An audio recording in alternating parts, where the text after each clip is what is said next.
Is it new people or people that have been in the Discord before? Looks like Batman's trying to get on. He's on Discord. Frank Clark is on Discord. We're live though. You could start the. Hey, first, we just want to acknowledge. First, we want to acknowledge, that we will never forget about 9/11. So, thank you for everybody that's watching. We want to tell everybody on 9/11, if you've lost anybody, condolences, and just in general for this country. That was a trying day. I know Batman got some part of it. My wife down there. Some close ties with the 9/11 experience. I want to say you actually worked in the World Trade Center building, right? Correct. Yeah, and so lost a lot of friends, I'm assuming, right? And loved ones, I'm assuming? Among friends, people that was part of Maryland, things like that. Yeah. Yikes. Yeah. Were you living in New York at the time, King? What do you mean? I'm from. No, I don't know time. I don't know. I know you moved out eventually. No, but that's 11. That's, bro. I was like, young. I was in elementary school. What are you talking about? I remember driving to because I lived in Lodi, New Jersey at the time, but I was driving to my aunt's house in East Rutherford, and you could see the smoke from the Hudson. You could see the towers from the Hudson. I'll never forget that day. So I was really young, but I remember it so vividly. It was crazy. So. Who's that? Mars Dog 74. What's good? What's up, man? Welcome to the show. Remember, you could join the show if you see a topic that you like at any point in the show. You can come on and off the show at any point. But welcome in. We got our first week in the books on the NFL season. We see that Batman had the guts to come on here with the Giants hat. The audacity to still represent his G-men after they were the L-men last night, the little men last night. And so what's good? Oh yes, Mars Dog 74 said I subbed for his class today. What's good, man? Welcome, man. Way to tune in again. When you see a topic, Mars Dogs, make sure you join the show and get in on these topics with us, Mars Dogs. Again, welcome to the show. So, let's really quickly go through our sports news, Gator, so that we could get to our show. Of course. So, a couple of NFL injuries this weekend. First week of football, so we're gonna have some injuries. Let's see what we got here. Okay, so we'll start with Philly because they had a scare Sunday.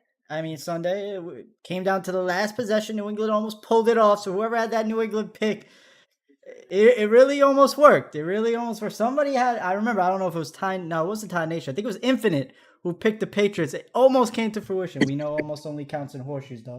But they got some injuries. Linebacker Nakobe Dean is out multiple weeks with I think it's not a fractured foot, some type of foot injury, and James Bradbury's in concussion protocol. So, it was a road game, so I'm not really gonna think too much about it. They got the win anyway, but just something to look at. Their defense is top in the league, so two key guys could be out next couple of weeks. We'll see how that plays out.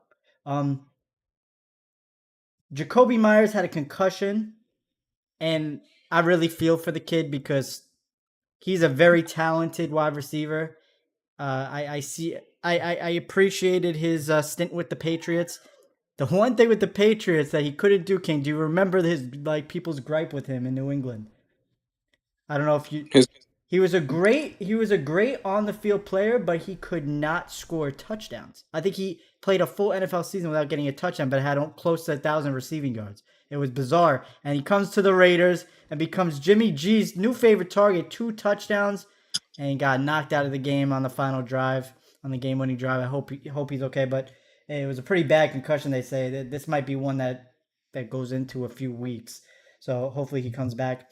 Cooper Kupp is headed to the IR, but it didn't look like the Rams needed him yesterday. So Matt Stafford had a big game. Rams defense had a big game. So he'll be out till at least week 4. Cooper Kupp will be out till at least week 4. This is a big one. The Browns lost their starting right tackle Jack Conklin for the season. They had a big win yesterday, so they came out of the start. It came out of the they got the win, but they paid the price for it. Lost their starting right tackle for the season. He's a very big key to their offensive line. Why Nick Chubb and that team can move the football the way they do. So he's gone for the year. Germany won the FIBA World Cup. They went undefeated, 7-0. Congratulations to Daniel Tice and Dennis Schroeder.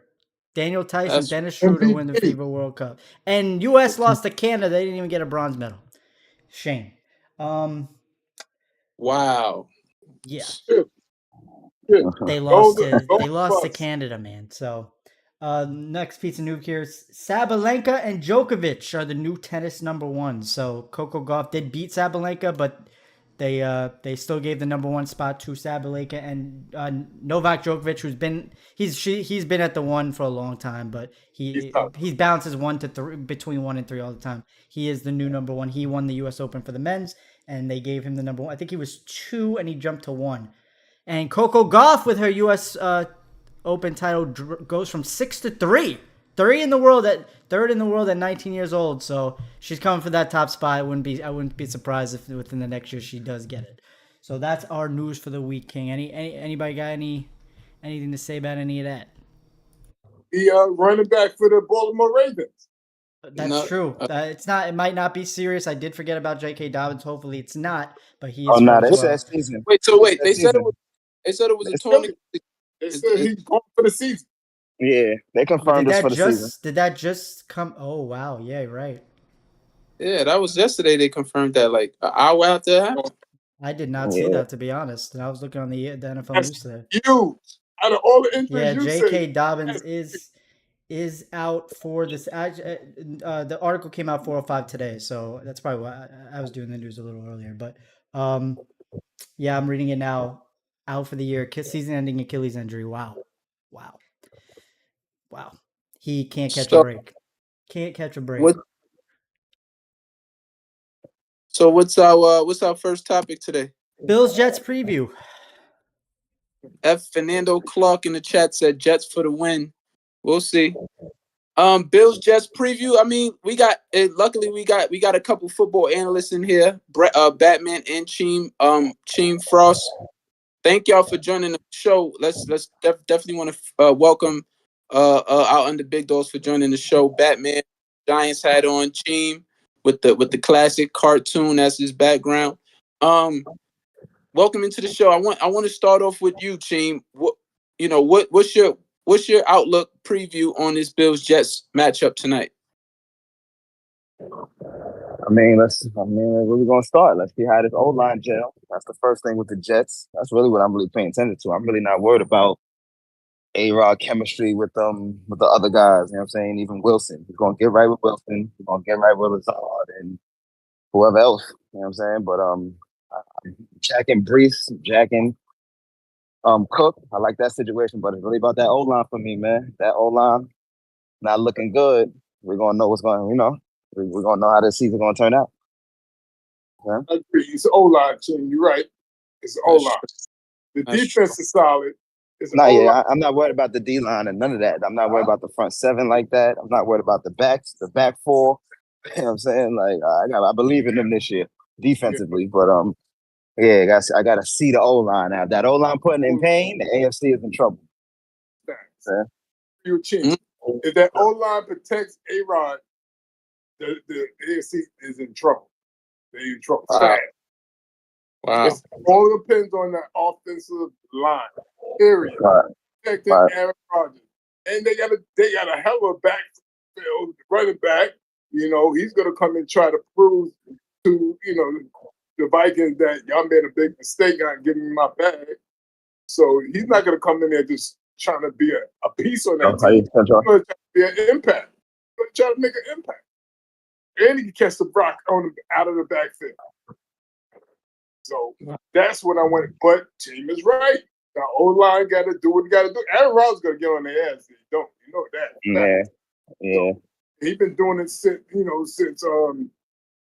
preseason and in training camps and stuff like that. He stays around.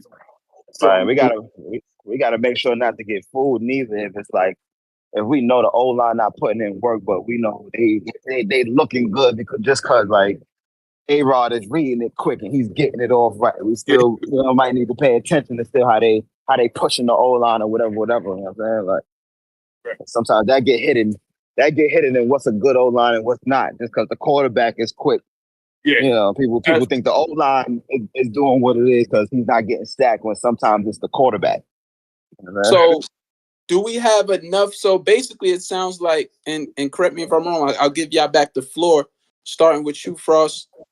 Basically what it sounds like y'all saying that if the O-line holds up, and let's talk about this game tonight. If the O-line holds up this game, like they play very, very well, you're telling me that you're not concerned with the Tre'Davious Whites, with the Micah Hyde, with the safeties in the back, with the Ed Olivers. You're not concerned with this. You're fully confident in Aaron Rodgers and what he'll do at this point, especially up against this very good Buffalo Bills defense? I mean, all right, because Vaughn not ready yet, right? Like Vaughn not really ready yet. He's not playing. He's not playing. He is back? All right, so no, he said he's not back. So okay. Depending on how they look would be my concern, because I still want to see how they look. I wasn't impressed last year how they were looking pass rush wise without Vaughn. You know what I'm saying? I wasn't too impressed by the pass rushers behind Vaughn or whatever the case. So like see if they looking like they something without very him. Weak. The secondary was always solid. Secondary was solid, but the two brothers was hurt. You know what I'm saying? And two brothers, but the two guys was hurt. They said they coming back, and I know Poyer and Hyde. You know so how do you think A-Rod, if the O-line holds up, how do you think A-Rod is going to do against that? If the O-line hold up, and I guess if the scheme is playing how it needs to play, I feel like A-Rod going to do what he has to do. Oh, you know what I'm saying? If the play calling is up, now in cohesiveness with A-Rod reading and all that good stuff. Yep. I don't see no reason why A-Rod essentially wouldn't beat them. I wouldn't say cook him or nothing, but I could see him, if I give him the ball last or something, like, he'll get down the field on Buffalo and make it happen. They just got to make the catch. They just got to catch the ball because he's going to he's going to put it there. Right. You know what I'm saying? We know that's his thing, really putting it there. His touch is like second to none. You feel what I'm saying? So, yeah, he got that chemistry that they've been acting like they got on Hard Knocks. You know what I'm saying? We're going to know the vibes. You know what I'm saying? We're going to know the vibes. Okay, and from the Bills side of things, y'all still have the floor. I mean, what they are. They can put up some numbers. They can. But always at the end, it's a problem. Turnover. Man. And the Jets are good to turning the ball over on the other team. Right. Turnover. And that's what my man, I can see it happen. And the Giants can play defense. So they're gonna they going to score. But today, again, like yesterday, and I'm not making no excuse for the Giants, it just poured down just a few minutes ago, a little report that the Jets and Buffalo couldn't even practice on the field.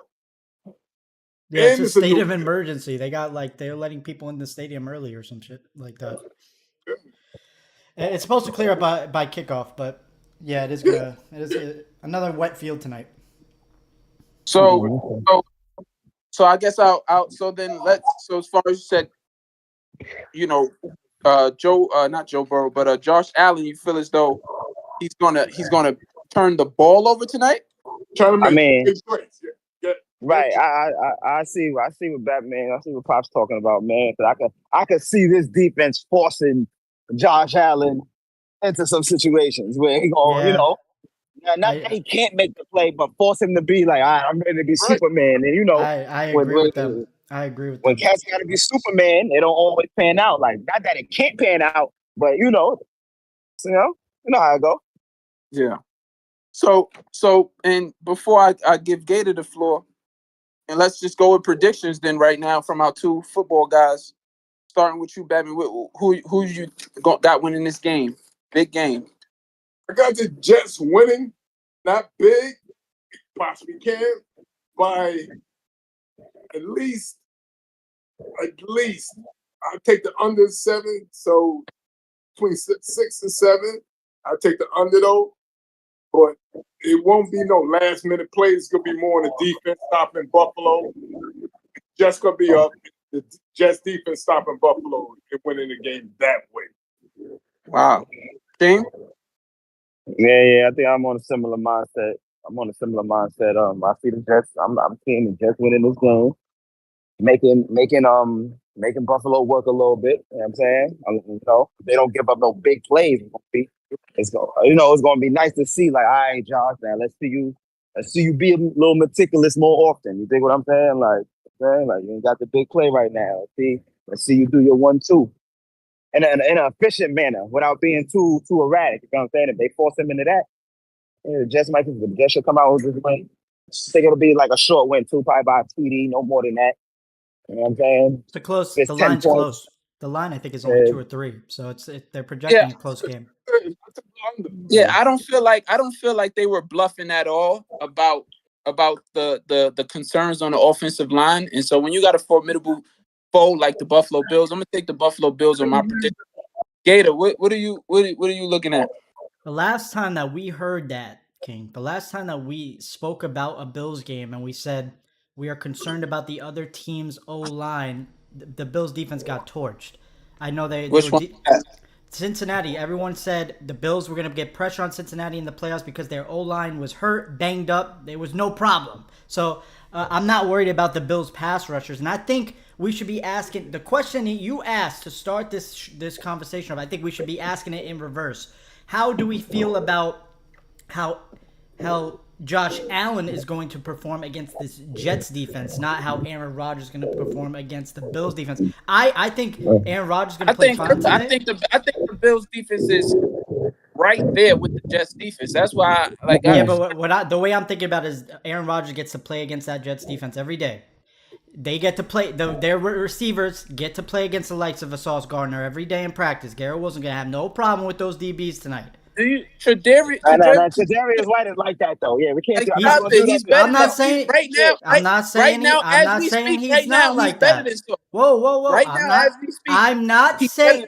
Listen, I never said Tre'Davious White is a bad corner. Those words never came out. What I'm saying is Garrett Wilson gets to play against the likes of a top corner in practice every day. He's going to know what it's going to take to beat that man tonight, even if it's once, twice, 3 times. Well, let me finish. So does Josh Allen. Yeah, but Josh Allen doesn't see a front like that. And that's the key to getting him flustered a little bit, is getting him moving, and on the run he makes mistakes on the run, man. So I'm not worried. What I'm comparing the quarterbacks to here is like Aaron Rodgers is going to be so comfortable. It's going to be. He got his 2 wide receivers from Green Bay. He brought over. It's not like he's gonna. He brought Randall Cobb and Alan Lazard over. He knows them well. It looks like he's got great chemistry with Garrett Wilson already. I think we should be asking the question the reverse. How is the Bills? The Bills had trouble with that team against that team without it. The Jets beat them last year. The Jets beat them last year twice. Well, no, once. I don't know if they won the second game. And the Bills O-line not even on the line, so my fault. I ain't want to cut you off, but yeah. What'd you say? Bills O-line really not even on. Yeah, they're not like that. And I do think they split. And I mean, some home team has to score more points. One New York team got to score some points in MetLife, right?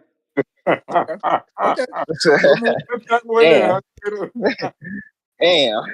My closing statement. That's my closing statement. With that said, we'll move on. We'll move on. Next topic. I'm rooting for the Bills, though. I like the Bills. That's my favorite AFC team. So, but I think the Jets win it. What's our next one? You could read this one. Do you not have the stream up? Yeah, I got it up. Yeah, you can How about them Cowboys?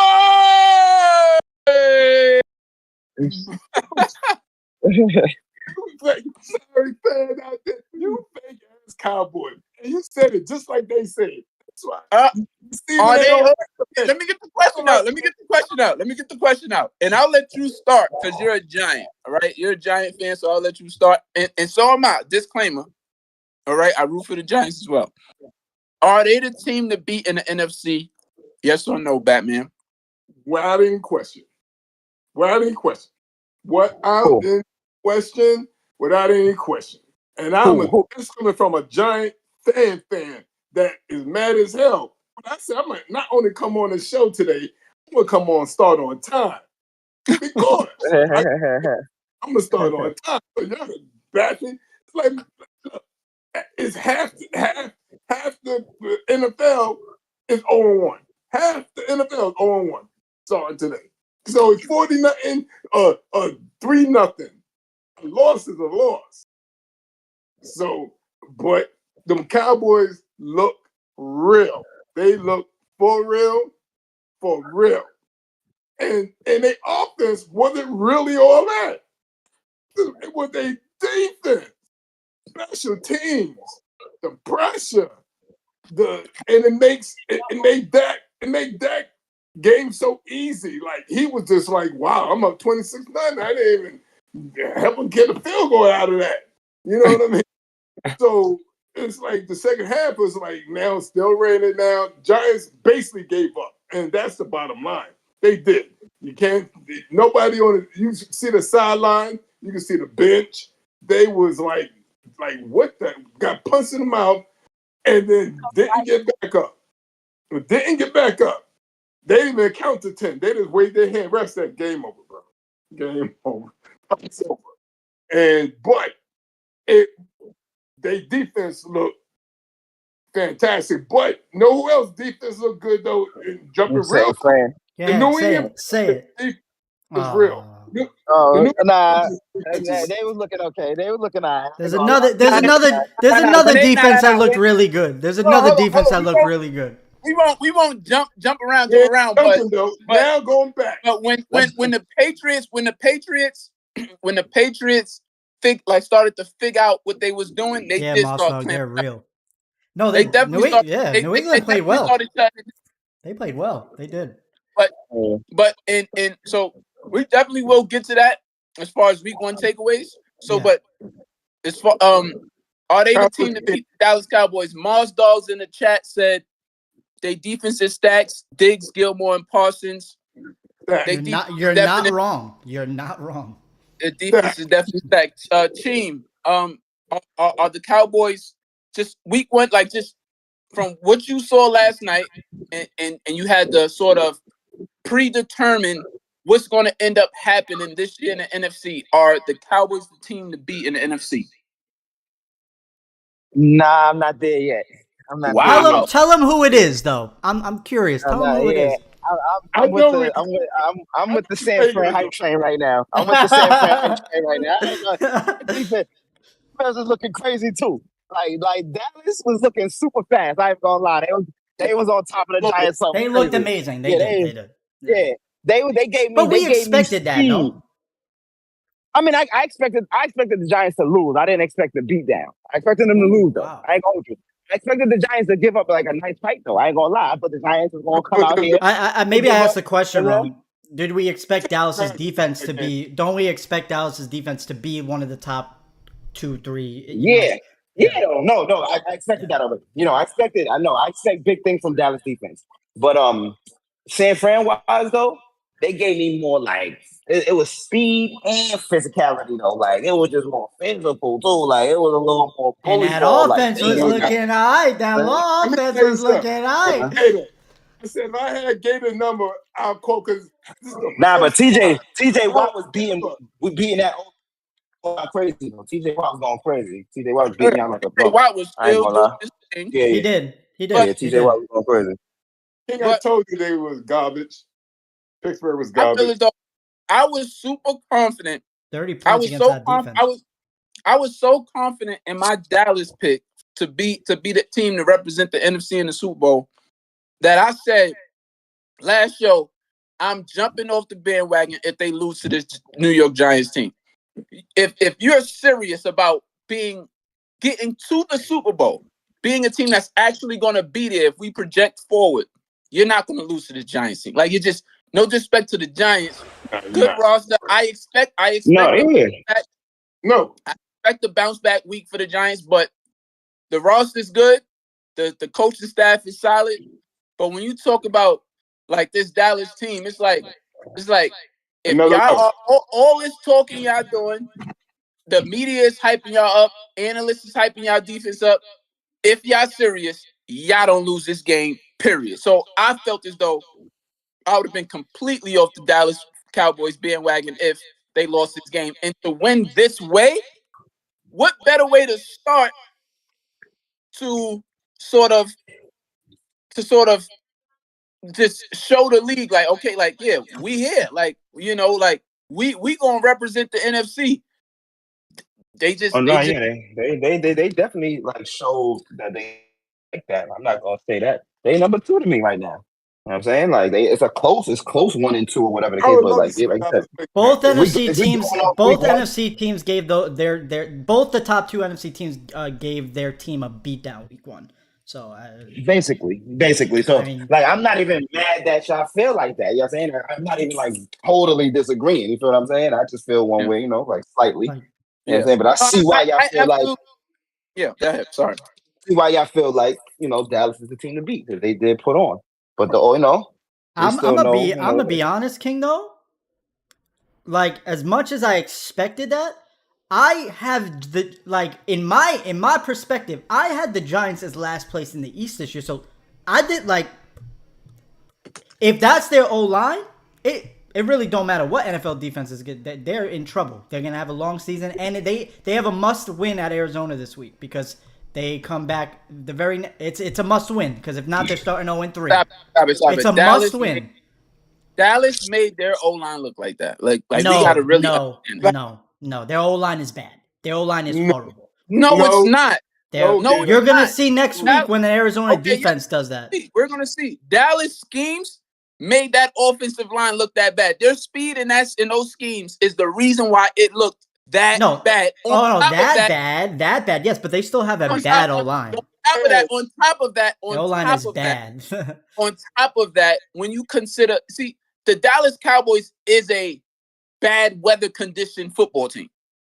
Like, the Dallas Cowboys is a bad weather football team. Like, if the weather is bad, Dallas Cowboys, you should bet that they're gonna win that game. Same with the 49ers. Like, they just know how to play with those elements on their, like, it suits them. Bad elements suit the Cowboys defense and it suits the 49ers defense. In better conditions against a different foe, the Giants will look different. Like we got to understand that. We got, like, you seen that first drive. We'll see. This is a must-win Sunday. The must-win Sunday for them. No problems getting down the field that first drive. If they were to go into Arizona and lose that game, would you have a different perspective on it?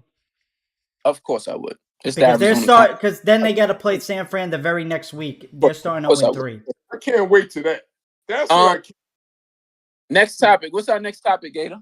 I just want to say one more thing about that too, real quick, because we didn't we talked about how good their defense was. I wasn't too like Batman said. I didn't think their offense played all that. Dak Prescott went 13-24. Like, wait until they play a team. Wait, let's see them play an actual football team because I don't think the Giants are. They didn't have to throw a lot, but Dak Prescott did not look good. He did not look great. He didn't have to do all that much. So this is the reason why Niners Dallas week 5. Niners Dallas week 5. Let's speed it to that already. This is the reason why Kellen Moore was sent up out of there, the offensive coordinator last year, because he was out there bugging. He was out there on second and short, third and short, second and long, third and long, out there throwing. I had Dak out there looking 30 yards down the field. Like, that's who he really was. He really was. They was playing last year because of Kellen Moore. They was playing zero complimentary football. Offense wasn't playing according to the type of defense that they had. Defense stayed out there on the field. I love this remedy to Dak, putting Dak back in the shoes that he was in when he first pulled up with Zeke, running the ball because the run game I definitely like the idea. I definitely like the idea. No, Tony Pollard looked really good last night. So let's understand Tony Pollard looked really good last night. All right, we can move. Oz Dogs in the chat said, "Was the Lance trade a good thing for the Cowboys?" Of course, it was a fourth-round pick. It was a fourth-round pick, of course. Yeah, I'll let somebody comment on that before we move on. Fourth-round pick? I mean, it doesn't matter. It was a fourth-round pick. They wasted nothing. It was a good trade. Why not? Good trade. All right. Next topic is top 5 NBA players going into the new season, the 2023-24. What's your top 5?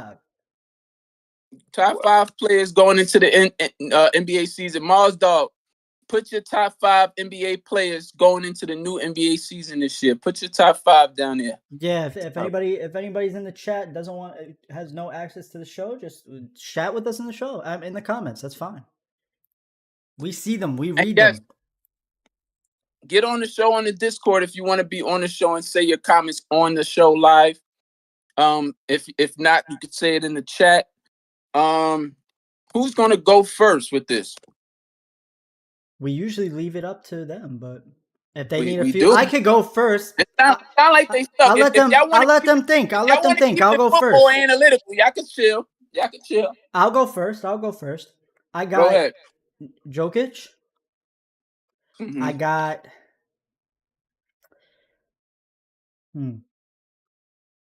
Jokic. I got Bron. No, not Bron. 2 is a little much. Wow, I ain't mad at it. I got Embiid, then Bron. Oh, wow. Then you tripping? You ain't have your top 5 ready already? Hell no, I'm giving them some time to think. I'm the one that's just winging it here. Who cares about my NBA person? Right. I got Giannis number 1. Oh, I forgot Giannis. That's what I was thinking of. Giannis 2. Yeah, Giannis 2, Embiid 3. Giannis 2, Embiid. Giannis 2, Embiid 3. LeBron 4, Luka 5. I got the Joker number 2. My number 3 is Luka. Wow. Sorry, King. Guess what? My number 4. Sorry, King. Embiid. I know you're waiting to hear something. I got my number 5. It got to be Steph Curry. Sorry. GN. I wouldn't disagree with that. That motherfucker's nice. I thought you was gonna go with a young guy for your 5th because you kept going young. No, but if you want to go to old heads, then you gotta go with Steph right now. Bron just beat Steph. Giannis is old. Joker is old. No, I said you just went with the young guys. I said they're young. No, but Steph Curry's not young. He's old. That's what I'm saying. I said for your first 4 picks, you went with the young guys. I thought you was going to stay young with your 5th pick, but you went old head for your 5th pick. So if you do that, then you got to put Braun in that spot because Braun just took him out. Nah, that doesn't mean anything. That don't mean nothing. Okay. Joker took Braun. I mean, like that's a team thing. You going by fanship, King. I'm not going by being. Nah, whoa. Be a fan. Whoa. I'm talking about what he just did. Led his team to the Western Conference Finals. That's what I'm talking about. Well, he didn't personally do it. He had AD in there too. How about that one? Okay. How about that one? Before I get to Team's top 5, if he has a top 5, I'm gonna read off Mars Dog 74 top 5. He says he got at 1, he got Joker. At 2, he got Luka. At 3, he got Embiid. At 4, he got Giannis. And at 5, he got Steph Curry. See, those are all my players.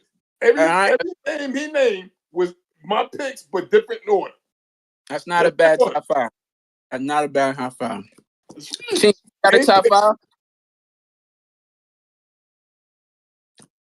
Team, you got a top 5 or you?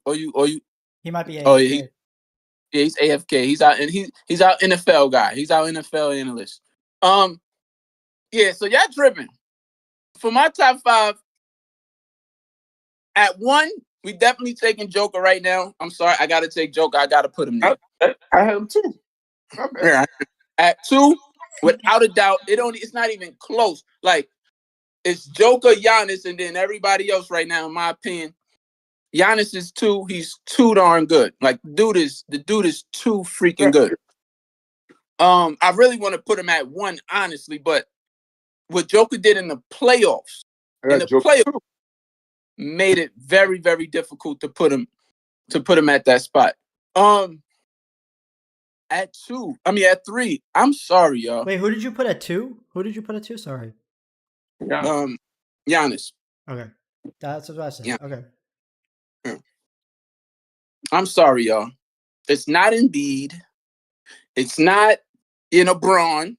So y'all can relax on that. It's not Steph. Number 3, to me, going into this season, and we're gonna see it full display. Crazy shit. Oh my, we gonna see it on full display. Y'all gonna troll. Y'all gonna troll me. No, I love it because it's the easiest clips for me. It's the easiest. Jason Tatum is the 3rd best player in the National Basketball Association. That's not a bad pick, King. Not a bad pick. For third, it is. He's inconsistent. He's inconsistent. Who? How am I inconsistent? No. Jason Tatum is inconsistent. Tatum is inconsistent. Oh, okay. Tatum would have. If I didn't pick Steph Curry, I'd have picked Tatum. You just took Jason Tatum over Joel Embiid. Like, come on, bro. Yes. I did the last season. Jason Tatum just took him out. That doesn't mean anything. It's a team sport. Miami. No, first of all, see, and I hate. That's why I hate. We're not talking about football no more, Christian. We talking about a sport where only 5 then let them play 1-on-1. One would smoke Tatum. First of all, you're talking about 1-on-1. Anyway, in a basketball that's how game, you treating it. To me, in a basketball game, Jason Tatum's impact to me is more telling than Embiid's impact. I just think Jason Tatum is a better player than Embiid. That's just that I got him. Prove it to me. Then.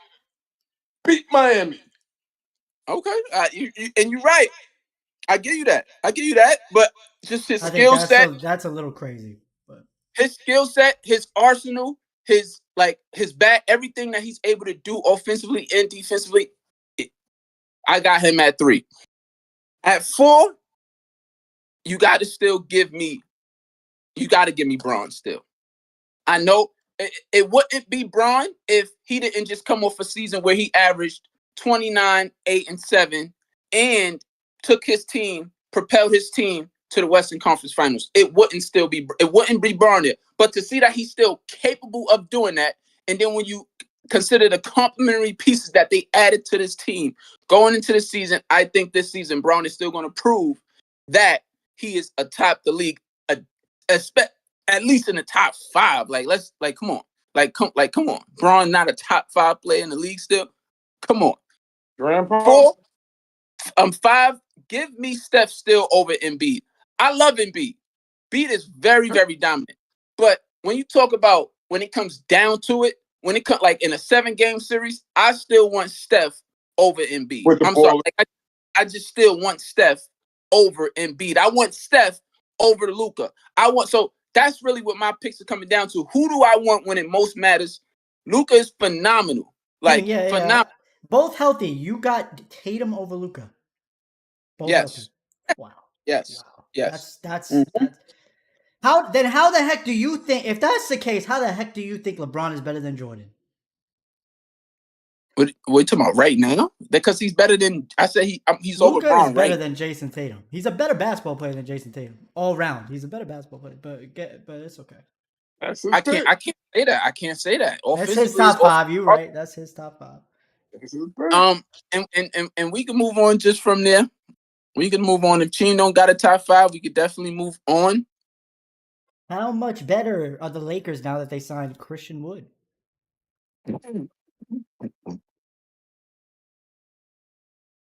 Yeah, King. Is that the missing piece we've been talking about for a few weeks here? Could be. No, I'm not going to go that far. That's wild to say missing piece. That's crazy.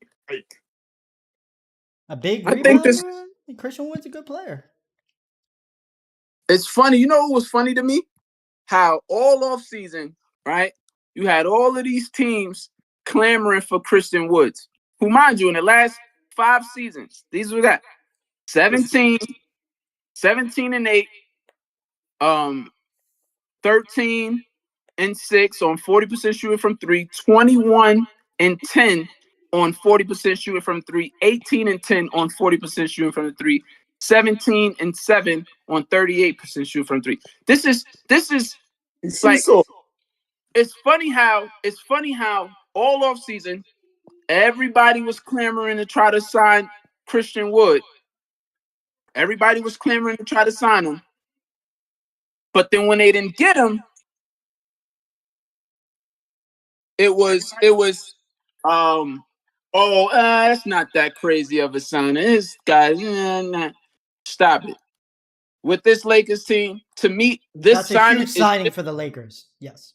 To me, this signing is just as big as a signing, off-season signing, as I always forget his name. He's a great player, really good role player. The guard team? from Miami.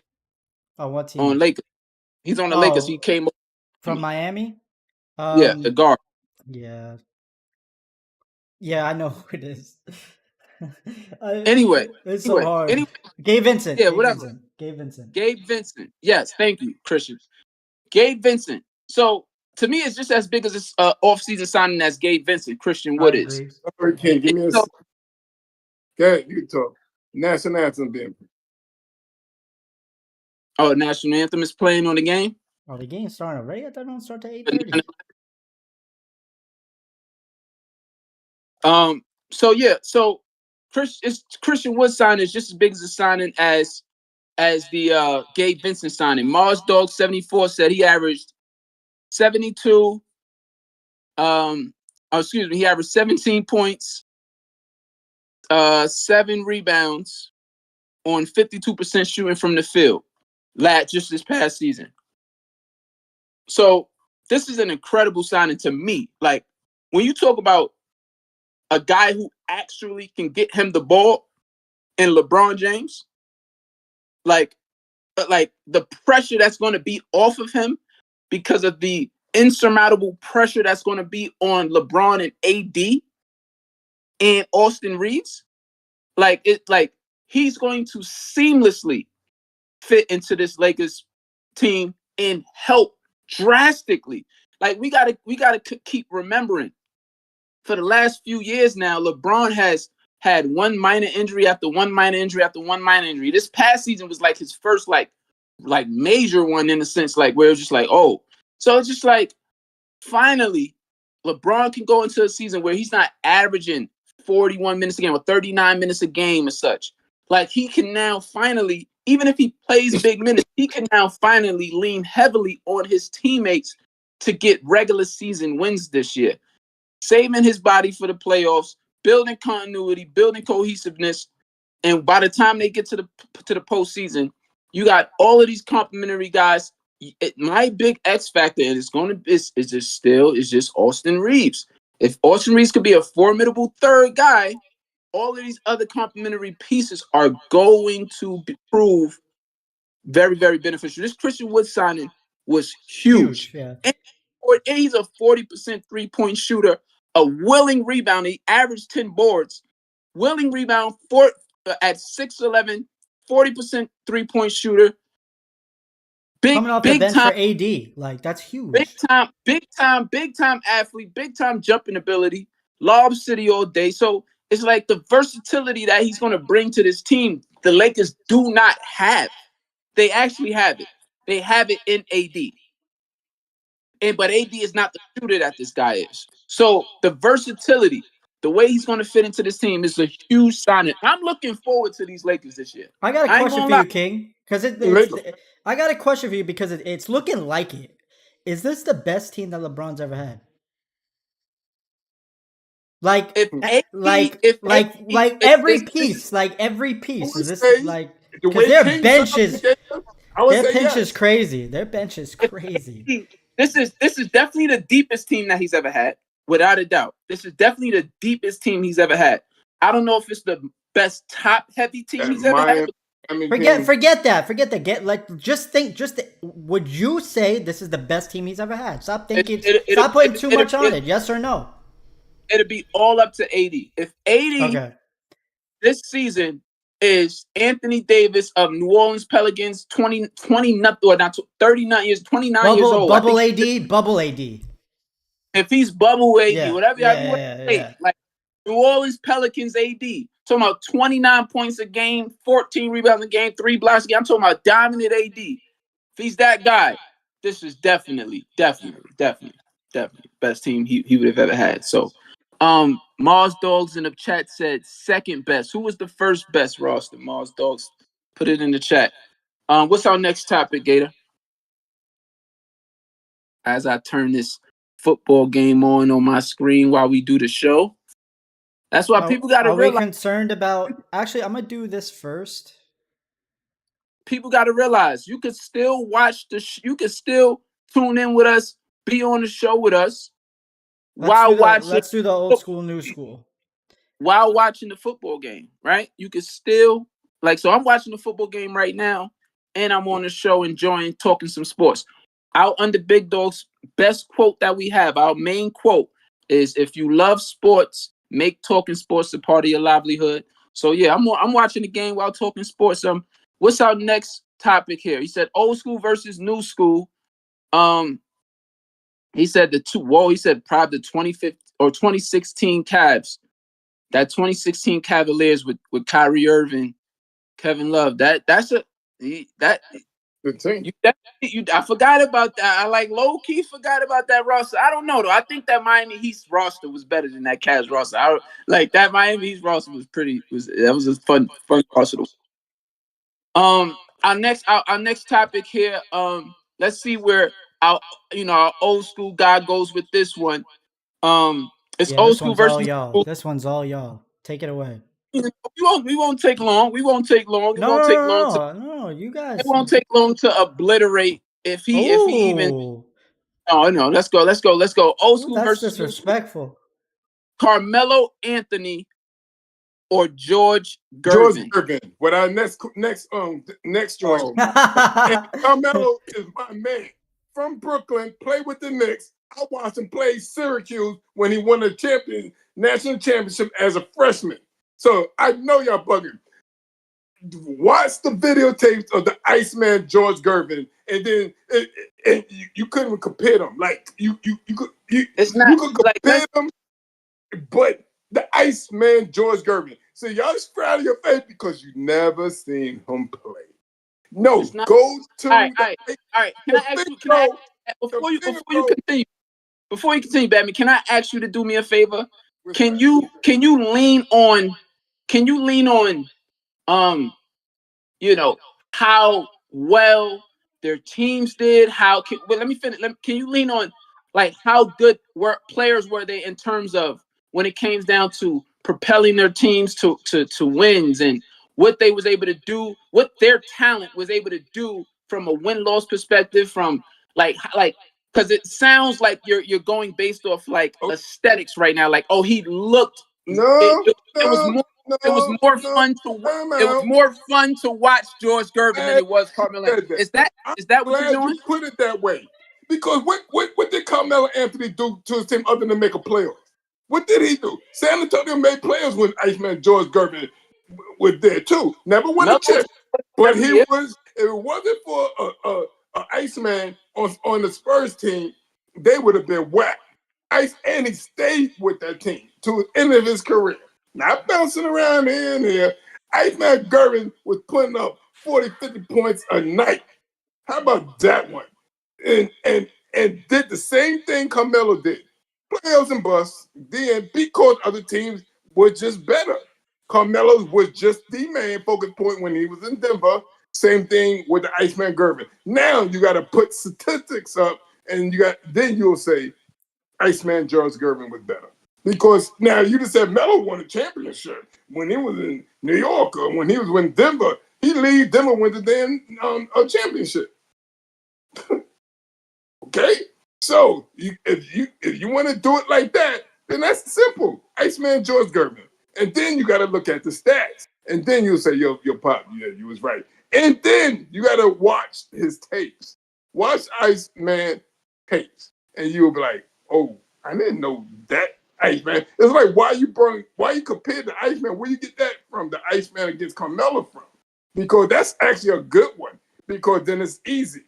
That's an easy thing to pick. Carmelo didn't do nothing more than Iceman George Gervin did. But Iceman George Gervin did it better. He has a name on his finger roll. That's a patented move. Nobody can't even do that move no more. They wouldn't even try to do it. Iceman could do a finger roll from the free throw line. Literally. And it goes swish. And look what Iceman averaged, King. I know you're looking. Search they for it. called him the Iceman? That's dope. The Iceman. He either have two balls. Yo, King, they call him the Iceman. This conversation over. What's Carmelo's nickname? Mello? Mello. Who? And he shares a nickname with somebody? Not next. First of all, I always try to tell people this. Like, the main difference between today's players and back then's players was they had way, way, way, way better showmanship. Like they had the coolest nicknames you could ever think of back then. Now, for whatever reason, we don't embrace nicknames like how we did in the past anymore. Like, we just don't. Like, it's not because players are not great players. They are great players. But it's just Magic Johnson, Larry Legend, Iceman. And it goes on and on as far as the nicknames go that made these Air Jordan, like that made these guys so freaking amazing. That is just like you can't. I hate trying to go the nickname route, like in like, oh, what they did, this, that, this, fourth. Mars Dogs in the chat said Gervin was scoring leader 4 times while Melo was only once. Gervin also has more all NBA teams and more NBA first teams. And Mars Dog 74. He might have just won the argument right there. I want to say he's this guy, he's 15 years old. He's a young dude saying this stuff about Gervin. And so I have to sit there and I'm gonna concede to Iceman over Melo. Even though they both had amazing careers, I'm gonna concede. We can move on. I'll concede. No argument here. But King, do me a favor. One day, just to say Iceman highlights. No, I've seen him. I just felt as though when you look at, Melo, like Mars Dogs in the chat just said, Melo played 9 more seasons than Gervin did. But Melo had more. I was gonna say Melo had more career points. But Melo also had some pretty dominant seasons as well. He had 27 a game, 29 a game, 26 a game, 28 a game, 25, 25, 26, 29, 27. So Iceman, when you do Iceman, it's very similar in the sense, but you got a lot of like kind of low years with 25, 19, 23, 22, 23, but then he has those couple years where he's had 7, 29, 33, 27, 32. So he had some explosive seasons, but Melo to me had more explosive seasons. Melo had more 28 plus point per game seasons than Gervin did. Gervin had 4. Melo had about 7 of them things. 1, 2, 3. What was the Iceman's highest scoring season? 33.1. So he dominated. He absolutely dominated. I think Melo teams, Melo took Denver when Denver was nobodies to the Western Conference Finals. Okay. But George Gervin is you can't really argue George Gervin. Iceman was the truth. I give it to Iceman, man. I chill out. I chalk this one to Iceman. Let's keep in mind though, Batman. Let's keep in mind with these old school versus new schools. I've done 2. I picked 2 new school players that I argued for, and I took 2 old school players that I agreed with. You 4-0 right now as far as old school, taking old school over new. So you got to stop. We got to cut this thing out where you bringing bias to the thing at all times. No, I'm not feeling it right now, but it's okay. We'll eventually see if we can get you out of there, get you choosing some new school players. He might have more points, but he had more time to do it. So Mars Dove, I definitely agree with you. We're on the same page. Are we concerned, Cheem? Are you there? This is a football topic for you. Are you concerned about Burrow-led Bengals? That's my That's my Super Bowl winners, man. Sheesh. I'll let and Gator, because this is your Super Bowl led team, I'll let you spark us off. I'm not concerned. It's week 1. Even though it was really, really bad, I'm just not concerned. I know who Joe Burrow is. I know who Jamar Chase is. I know who that offense is. A rainy day in Cleveland. They obviously just weren't ready to play football. They'll figure that out. They had a bad start last year, man, and got to the AFC Championship game. So I think they'll be. I'm pretty sure they started 0-2 last year and made it to the AFC Championship game. So no reason to panic just yet. They did. As Aaron Rodgers gets sacked, and he's hurt, and so we was talking about that O-line. We was talking about how he wasn't scared. Oh no, Aaron Rodgers is limp, getting carried off he's the hurt field. Bad. He had to get help off the field. Oh no! Oh no! So we'll see what's going on with Aaron Rodgers in a bit, but that O-line didn't hold up. Robert Saleh's face is Aaron Rodgers doing that because Robert Saleh's face right now is yo. Yikes. Let me tell you, he's sitting down there and he got his hand across his knees, right? And he's looking at his O-line. Are y'all freaking serious? All right, that sit down like that is like, are you freaking?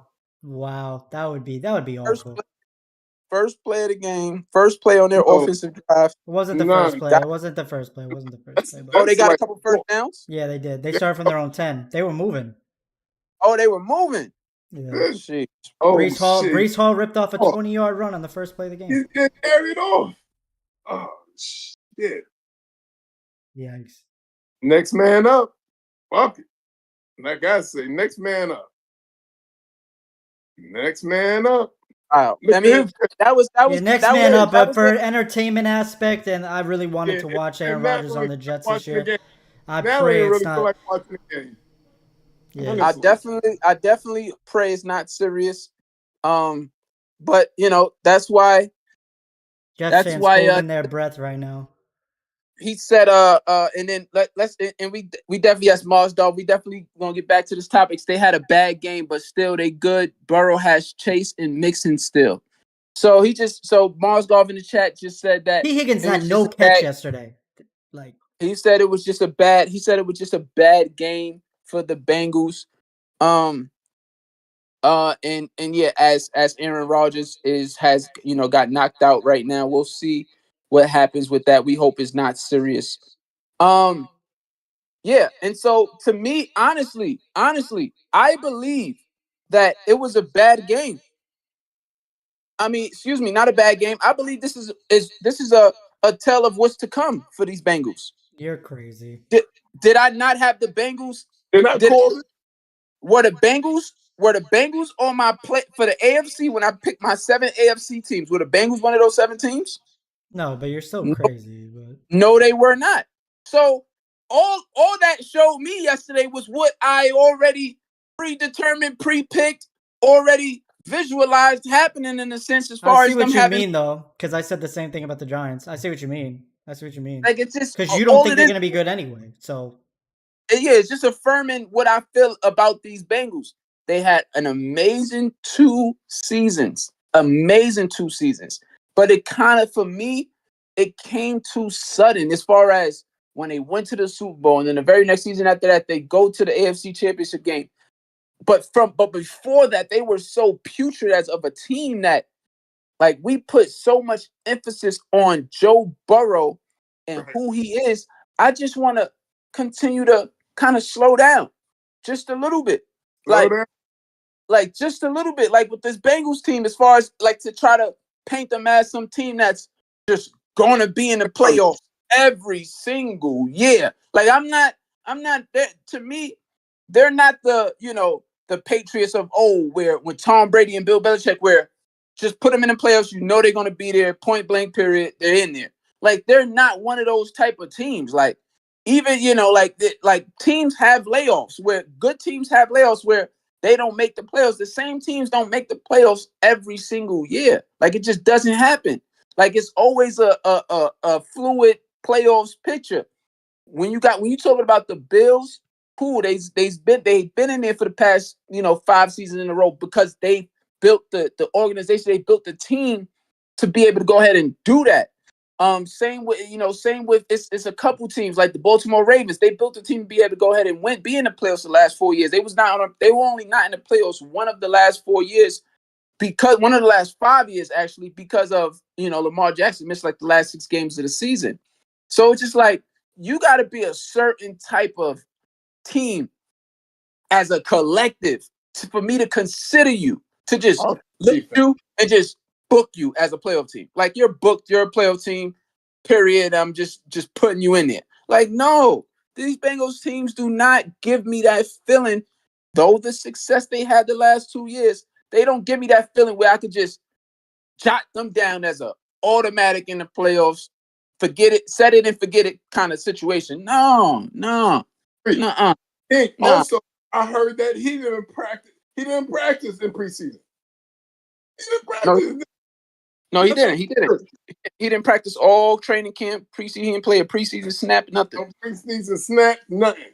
And the coach for the Dallas Cowboys that won them 3 Super Bowls said, you got to practice. You got to play in these games. Oh, they got the card out for Aaron Rodgers, bro. They bring the card out for Aaron Rodgers. Jesus. Wow. So we'll see what happens with that. Wow. We'll see if Zach is able to do something. That's super annoying. But yeah, moving on along, Gator, put our next topic up on there. And what is it? Bill Belichick and Mike Tomlin, end of an era, you think? They didn't. Yeah. Yes. Maybe for Mike Tomlin. I think Mike Tomlin, not Bill Belichick. I said that, 2 weeks ago? You did. Tomlin, is it? I said that 2 weeks ago. Mike Tomlin's done. I said Bill Belichick because in mind he's been around Super Bowl and won Super Bowls that he's gonna be one of those guys would say book it per se with that because he's defensive minded. As you see, the defense looked pretty good yesterday. I was impressed. But now their offensive coordinator is gone. They got that quarterback. They got Bill O'Brien. They just got him. They got him, the offensive coordinator. They just go. He used to be one of Bill Belichick's offensive coordinators in those first 3 Super Bowl wins. So he's back as they cart off Aaron Rodgers off the field. That's super sad. I wonder what the injury is. I hope he's all right, man. But that offensive line did him no justice on that play. But just off of that though, I didn't see the injury. I didn't see where he was hurt at. So yeah. Oh, look at Josh Allen back to his Superman ways. I look, my nickname for Josh Allen is Clark Kent. I'm not gonna lie. Like he is, to me, he's Superman out there, man. But yeah, we moving on to Bill Belichick and Mike Tomlin, end of an era. Yes, is this an end of an era for Bill Belichick and Mike Tomlin? Or you could choose one or the other. You don't got to choose both of them. Just those 2 names is what we're thinking about. Well, right now, Mike Tomlin's done. I've been seeing that long time ago. Wow. It's like a couple seasons ago. And I told you that, King. I told you that. And you said, no, but you said it. We'll see. You said it. I said, he's done. Like, for one, he don't have the players. That year that they won the Super Bowl. Now, I'm not a Pittsburgh fan, but I was so happy that they didn't win. But that team was already built to win. That team, he walked into that team. He walked into that team. He kind of did. He walked into a Super Bowl team. And then all he had to do was not mess it up. I could see that. Yeah. He kind of did. That roster was pretty stacked when he. It was already set. So, and then after that, he didn't do nothing. Lost another Super Bowl with the same decent team. Then he go to players, lose, and stuff like that. So my whole thing is, he's done. and go back to defensive coordinating and stuff like that. You can tell he and every time he lose, he try to give that big rah-rah speech like, yeah, we lost, but, I'm holding people accountable. And King's smiling because you know what I'm talking about. He always, if he having the little shades on and be like, yeah, rah, rah, rah, rah, rah. You just got your ass beat, man. And then he disses his plays all the time. We just got our ass beat. So then, it's not my whole this and that. I feel like, nigga, shit. They got destroyed last night. Hey, yo, stop, dog. King, tell me he don't do that. Every loss. You'll swear that they won. You'll swear they won the game. He be like, yeah, well, that, and this, and that, and this, blah, blah, blah. It sounds like he going blah, blah, blah. And all the reporters are going, can we ask a question, please? You trying to answer. You're not even allowing us to ask questions. Come on, man. Come on, man. He's done. Hey, Come on. Hey. Like I will say, let me. Yeah. Because he's in the organization, old tradition. He's an old tradition, just Pittsburgh. They don't really fire coaches. A lot of coaches actually leave. They say, all right, when the last time you seen a Pittsburgh Steelers coach get fired? Like, you know what I mean? With the guy he took it over, he won the Super Bowl. And he handed it over to him. He handed that Super Bowl over to Bill. Yes. So Bill, I think his name was like Bill Cowher or something. Bill Cowher. He's an announcer now. Bill Cowher. He's a Hall of Famer. He just got enshrined to the Hall of Fame as a head coach. But I will say this though. One, we just got an Aaron Rodgers update. It's an ankle injury, so it's not nothing like he. That's good news at least. Yeah. It's not a Achilles, anything like that. So Price sprain, and he might not be able to go for the rest of the day. I know sprains hurt, man.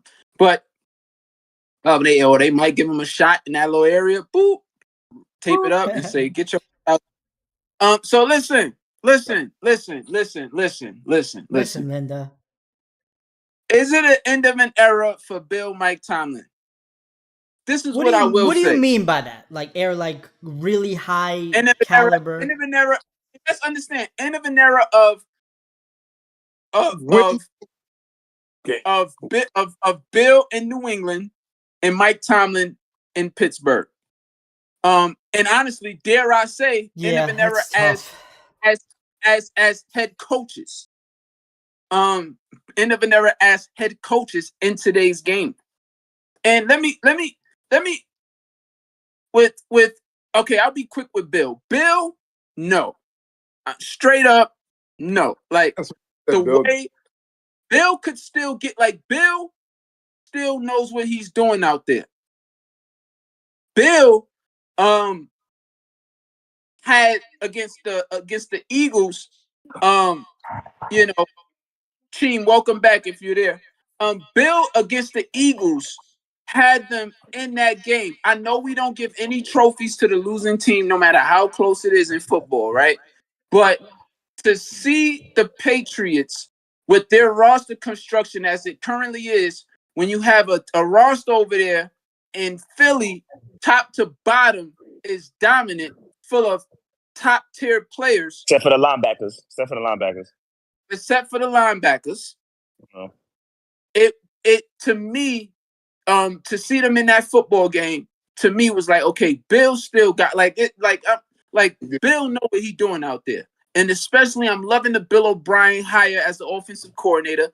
The defense, once they got settled into that football game, started shutting that offense down.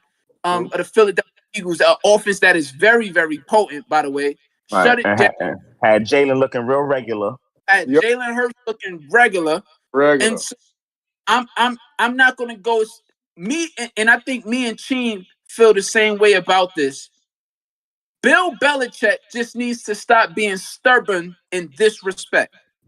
He needs to play along with all of these other, teams out here and go try to get him a top quarterback. Just get a quarterback, dude. Right. Like stop Right. this Right. whole mentality. Like you about to try to him. make I'm him. Mac Jones Yeah. into the Tom Brady or Right. something. Right. Like Right. he's trying to play this role where Make a like see this quarterback out of anybody. yeah this Right. Because he exactly feel like that. Because no funny shit. The way he drafts, my fault, King. No, go ahead. But the way he draft people, let you know. This is the way he maneuver. Let you know. I could make something out of anybody. Look what I did with this nigga Tom. That Right. you can tell he feel like that in the back of his mind. Like, yo, listen, this nigga's Tom is great, but I found him. Type Right. shit. You know what I'm saying? Like, I think right there what you said, Chief. I think that stubbornness right. is the It's definitely stubbornness. because this is the reason why it's kind of stubborn. Because Tom actually was that dude, bro. Like, yeah, you found him, but Right, you found him. Michigan. But you didn't know that he was a dog. You knew what you could get out of him. Right. But you didn't know that his work ethic was what it was. There was no way to gauge work ethic. It was no way to gauge.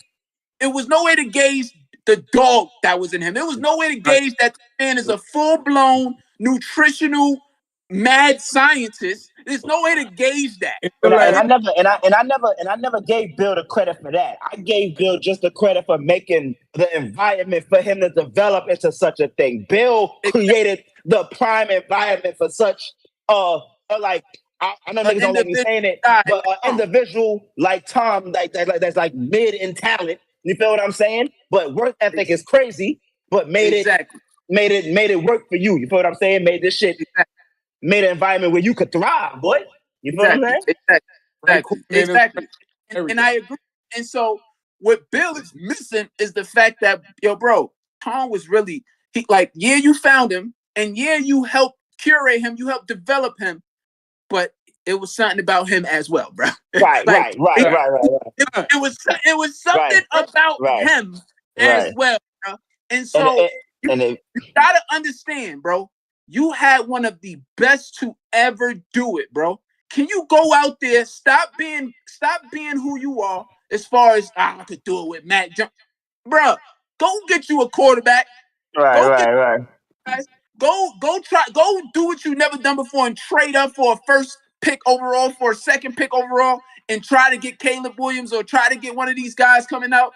Try to find you a top tier quarterback. Do it. Andy Reid did and traded up to the 10th pick. Patrick Mahomes.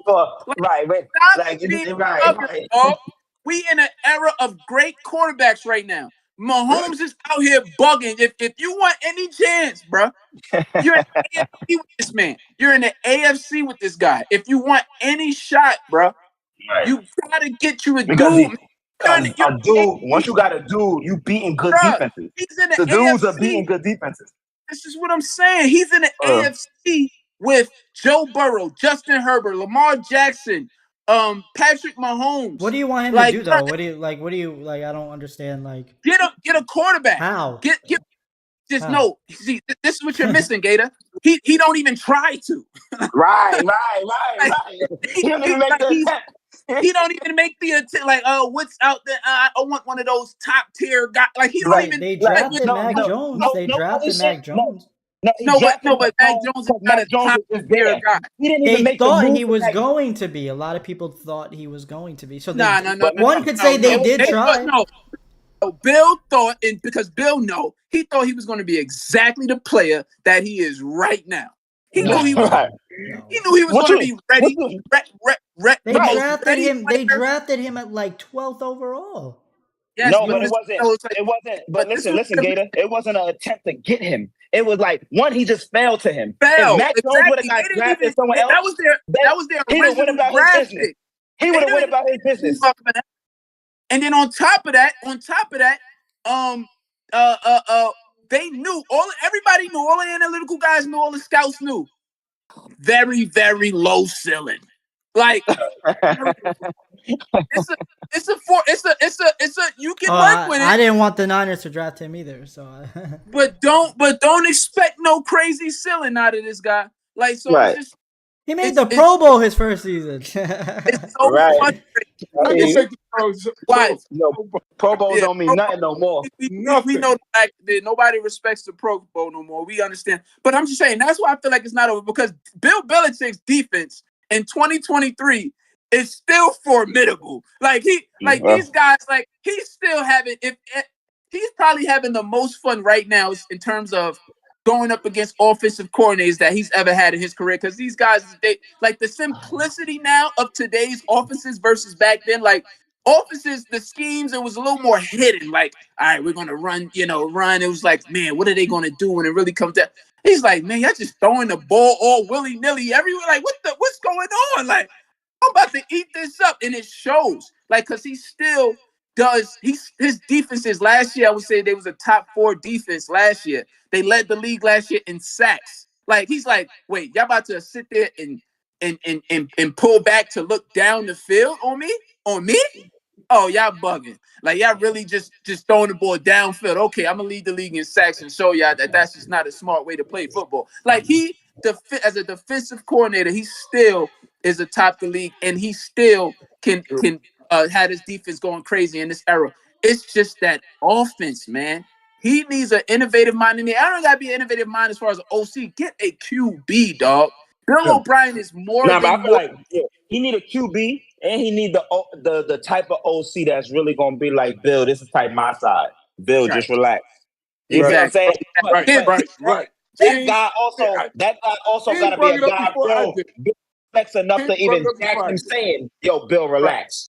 You feel what I'm saying? Like, so it gotta be that type of. Bill has to find a guy. When Bill was a defensive coordinator under Bill Parcells, Bill always says this. Bill Parcells gave me for absolute free range to the defense. Not right. This is my defense. Yeah, this is me. Lawrence Taylor.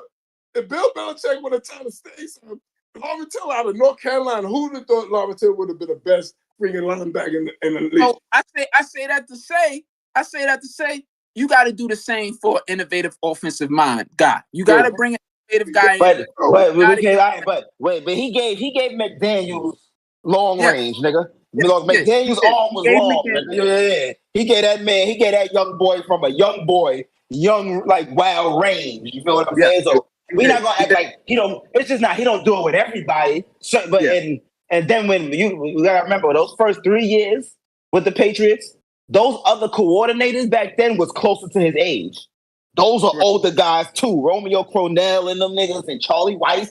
Those was older guys too that he had a little more respect for. You feel what I'm saying? This is when he got to that second half.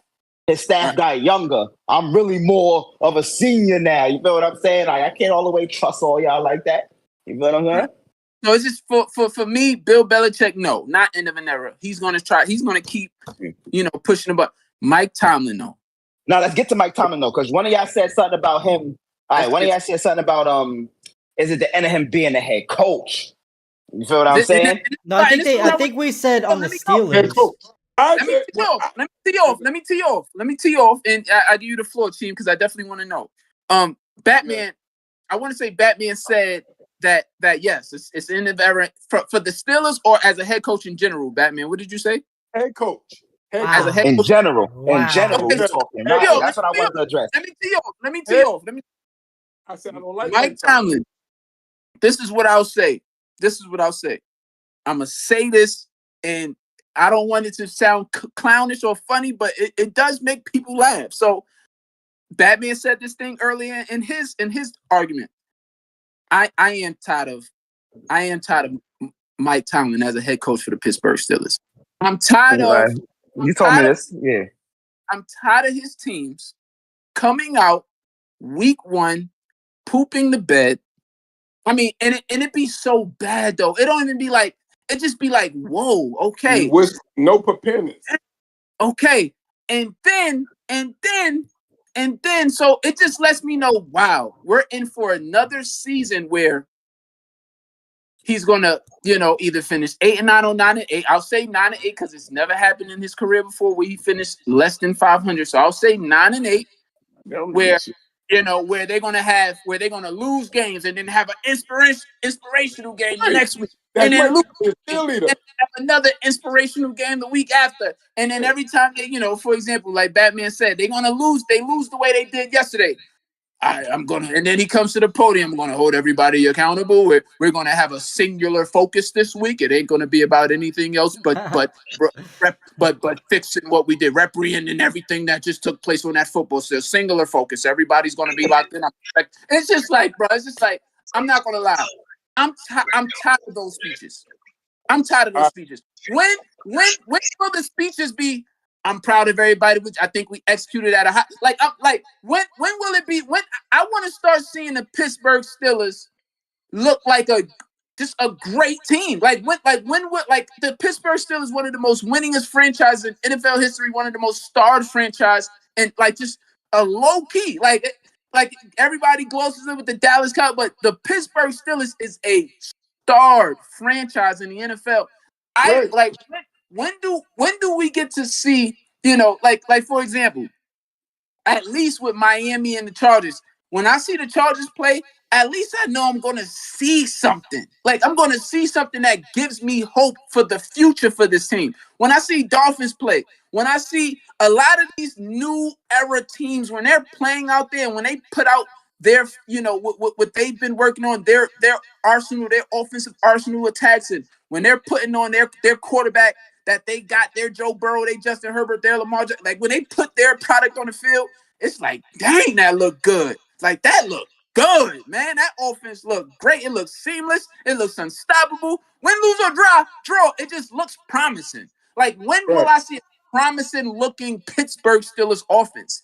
I'm tired of seeing a Pittsburgh Steelers offense that is not promising. I got Tyler Henry in the chat says Pittsburgh Steelers are winning the 2024 NFL championship. Now let's understand something. Tyler is from Pennsylvania, so we'll stop there. But when will I see a Pittsburgh Steelers offense that just looks cerebral? That just looks like, wow, this offense looks amazing. And then the defense didn't even show up, what we thought they definitely had. And so that's a fumble. I'm tired of the mediocre season. I'm tired of mediocre seasons. Forward progress was stopped. Yeah, I'm tired of the mediocre seasons, and I'm tired of the speeches of, oh, we got men in there and we're gonna turn this thing around. But I promise you this. It's like, bro, I feel is that it's end of an era as a head coach for Mike Tomlin and for the Pittsburgh Steelers, not in general. Right. Okay. In general, we got to remember, and Batman brought this up, he walked into a Super Bowl roster. Yes. Right. I agree with that. I agree with that. But this is what people miss about Mike Tomlin as to why his teams never go under 500. It's because of who he is as an individual. Give him the right guys. It's fine. They just need the right motivator. Give him the right roster. Yeah, I agree. And that's roster. And I'm talking about right roster and staff. You know what I'm saying? He still give that man the right roster, right staff. He's gonna make those men run through walls. Fuck it. You know what I'm saying? He don't really even gotta be schematically too involved. You know what I'm saying? No funny. Give Mike Tomlin these Buffalo Bills. Oh yeah, let's not play. Give Mike Tomlin these Buffalo Bills and see that they don't end up in the Super Bowl somewhere. Let's stop acting like he makes guys play above and beyond their already God-given talent. Like Troy Polamalu and all of those guys. He had RC looking like he had Clark looking like he was a top guy. Ike Taylor was mad regular to me. He had Ike Taylor looking like he was a top guy. Mm-hmm. So it's just like, bro, give him the right roster, the right group of guys to motivate, and he will definitely be a formidable coach. But it's just starting to feel like he needs those top tier rosters in order to be who he is. Do you think the Steelers, King? Do you think the Steelers were that bad, or the Niners were just Too much. I'll let Team tee off on the question and that question right there as well on the topic in that question. I mean, in this situation, like that game in particular, it was giving off that the Steelers might be that bad. Okay. It was giving me more of that. I know how good their friend is. You know what I'm saying? They lost Deontay Johnson too. Yikes. See, and that they don't need to lose nobody. They need everybody. Yeah, you know what I'm true. saying? But they just don't win at the line of scrimmage. That's where it starts. You know what I'm saying? I always knew they had the weapons. They had the 2 wide receivers. The tight end is good. I still like Najee Harris, but the O-line and the D-line really don't get no push like that. There's only really TJ Watt on that other side that gets to the rush, but they not stopping no run. D-line is actually like that's but against the run, King, they're weak. Against the run, they're weak. Pass rush, yeah. That's what I'm saying, King. So they're not winning none of those line of scrimmage battles where every time we see the D-line or we see their opponent start that rush or get that carry, they on the opposite side of the line of scrimmage. They don't be like that too often. Usually they getting a little pushback 2 yards. You know what I'm saying? They getting that 1-2 yard pushback. You know what I'm saying? Like on a frequent like type time. Like shit is crazy. So what end of an era for Bill, Mike Tomlin? And so you answered Gator's question. End of an era for Mike Tomlin or for Mike Tomlin, I ain't gonna hold you. This L was definitely, and I agree with everything y'all talking about. Sick of the little speeches and all that type of shit. Just with the Steelers because it's been too long now. We was just talking about it. He ain't do enough to be getting packed up. Because you said something about that was you that talked about the week 1. Yeah, I said I wouldn't be surprised if he got fired week 1. Right. You said that. See, I feel like he right. I feel like he did enough not to get Breece Hall is back. Yeah, Breece Hall is bullshit. Back, but boy. He did enough not to get packed 70 up. Like, yards. We're gonna let you finish the season, but like we'll fuck around and tell you like week 10 that you're really not coming back next season. Like type shit. We're gonna let you finish with your guys, but we're not renewing. You know what I'm saying? Like he gets that type of respect. Yeah, you know what I'm saying? I don't think he should get packed up on some week 1 shit like or in the middle of the season. I don't care how the season go. Unless he go like 0-8 or some dumb shit. Like he gotta go like 0-8. Then it's like, damn, Mike, you gotta go. Yeah, you going crazy. You know what I'm saying? Like they're not even playing for you no more. Go. He could go. As Breece Hall ran for 70 yards. You got. I think you're a little bit back behind, Batman. But so no, I agree with you wholeheartedly, and we all agree that it's not over for Bill. Right? I don't think it's over for Bill. Bill just like you said, Bill needs to stop being stubborn and get the Joes now. Like you is all the time of winning with like basically average players that's like killing the scheme with your dog that's playing quarterback or whatever the case.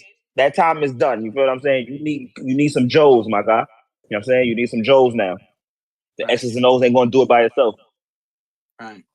What we got next up, Christian? We're gonna go up to the Coco Golf we were talking about, but I want it because Cheem wasn't here for this. I'm curious his take. I want to go back a little bit, just to get his put that topic up so that we can get Cheem's. Yeah. So Cheem, because I know you hate this team. I know you hate this team.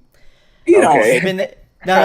I'm just joking. I'm just joking. But we talked about this a lot in the past. Because Cheem wanted revenge on this team. He got it last year, but for the Bengals, are we scared? Are we concerned after that week 1 performance, or do you respect them enough to be like they'll bounce back? Are we concerned about Burrow-led Bengals? I'm not concerned. I already felt like. Do you got them in the playoffs? Do you got them in the playoffs? Do I don't see. I'm not of the ilk that is automatic for them. I don't think it's automatic. I don't think that it's automatic. And it's no automatic. Put them in, set it and forget it kind of team. I think the North. I think they got, especially last year. I think they got it with more ease just because the North itself, lost their top players. You feel what I'm saying? And you know what I'm saying we already see how the Browns be handling them. You feel what I'm saying? Like Lamar be giving them static too when he there. They beat Lamar when he wasn't there the one time. You feel what I'm saying? So I think if Lamar did suited and booted, he gives them problems. You feel what I'm saying? I don't know. Like I said, I always seen this year it's going to be tough for them to even win the division. So I don't know. They might miss a spot. It might be, you know what I'm saying? The Browns, one of these Browns might get them. It might be three teams out the East that might get them. So that sounds like you are concerned for these Bengals because everybody got them slated as a playoff team. So I mean, like this, I wouldn't say concerned because I already had them in a place anyway. So I'm not concerned because I already thought they was going to be where I thought they was going to be anyway. Y'all going to be a wild card team at best to me. You feel what I'm saying? Like, to me. You don't think they win the North? Like, no, I don't think it's guaranteed they win the North. No, I don't feel like that. Well, I'm not saying guaranteed. Who would you have then? I was feeling the Ravens. Everybody loves the Ravens. They looked shaky last night, yesterday. But you know what I'm saying? No, they looked a little shaky. They were up 7-6 in the third quarter against the Texans. I'm not. They did.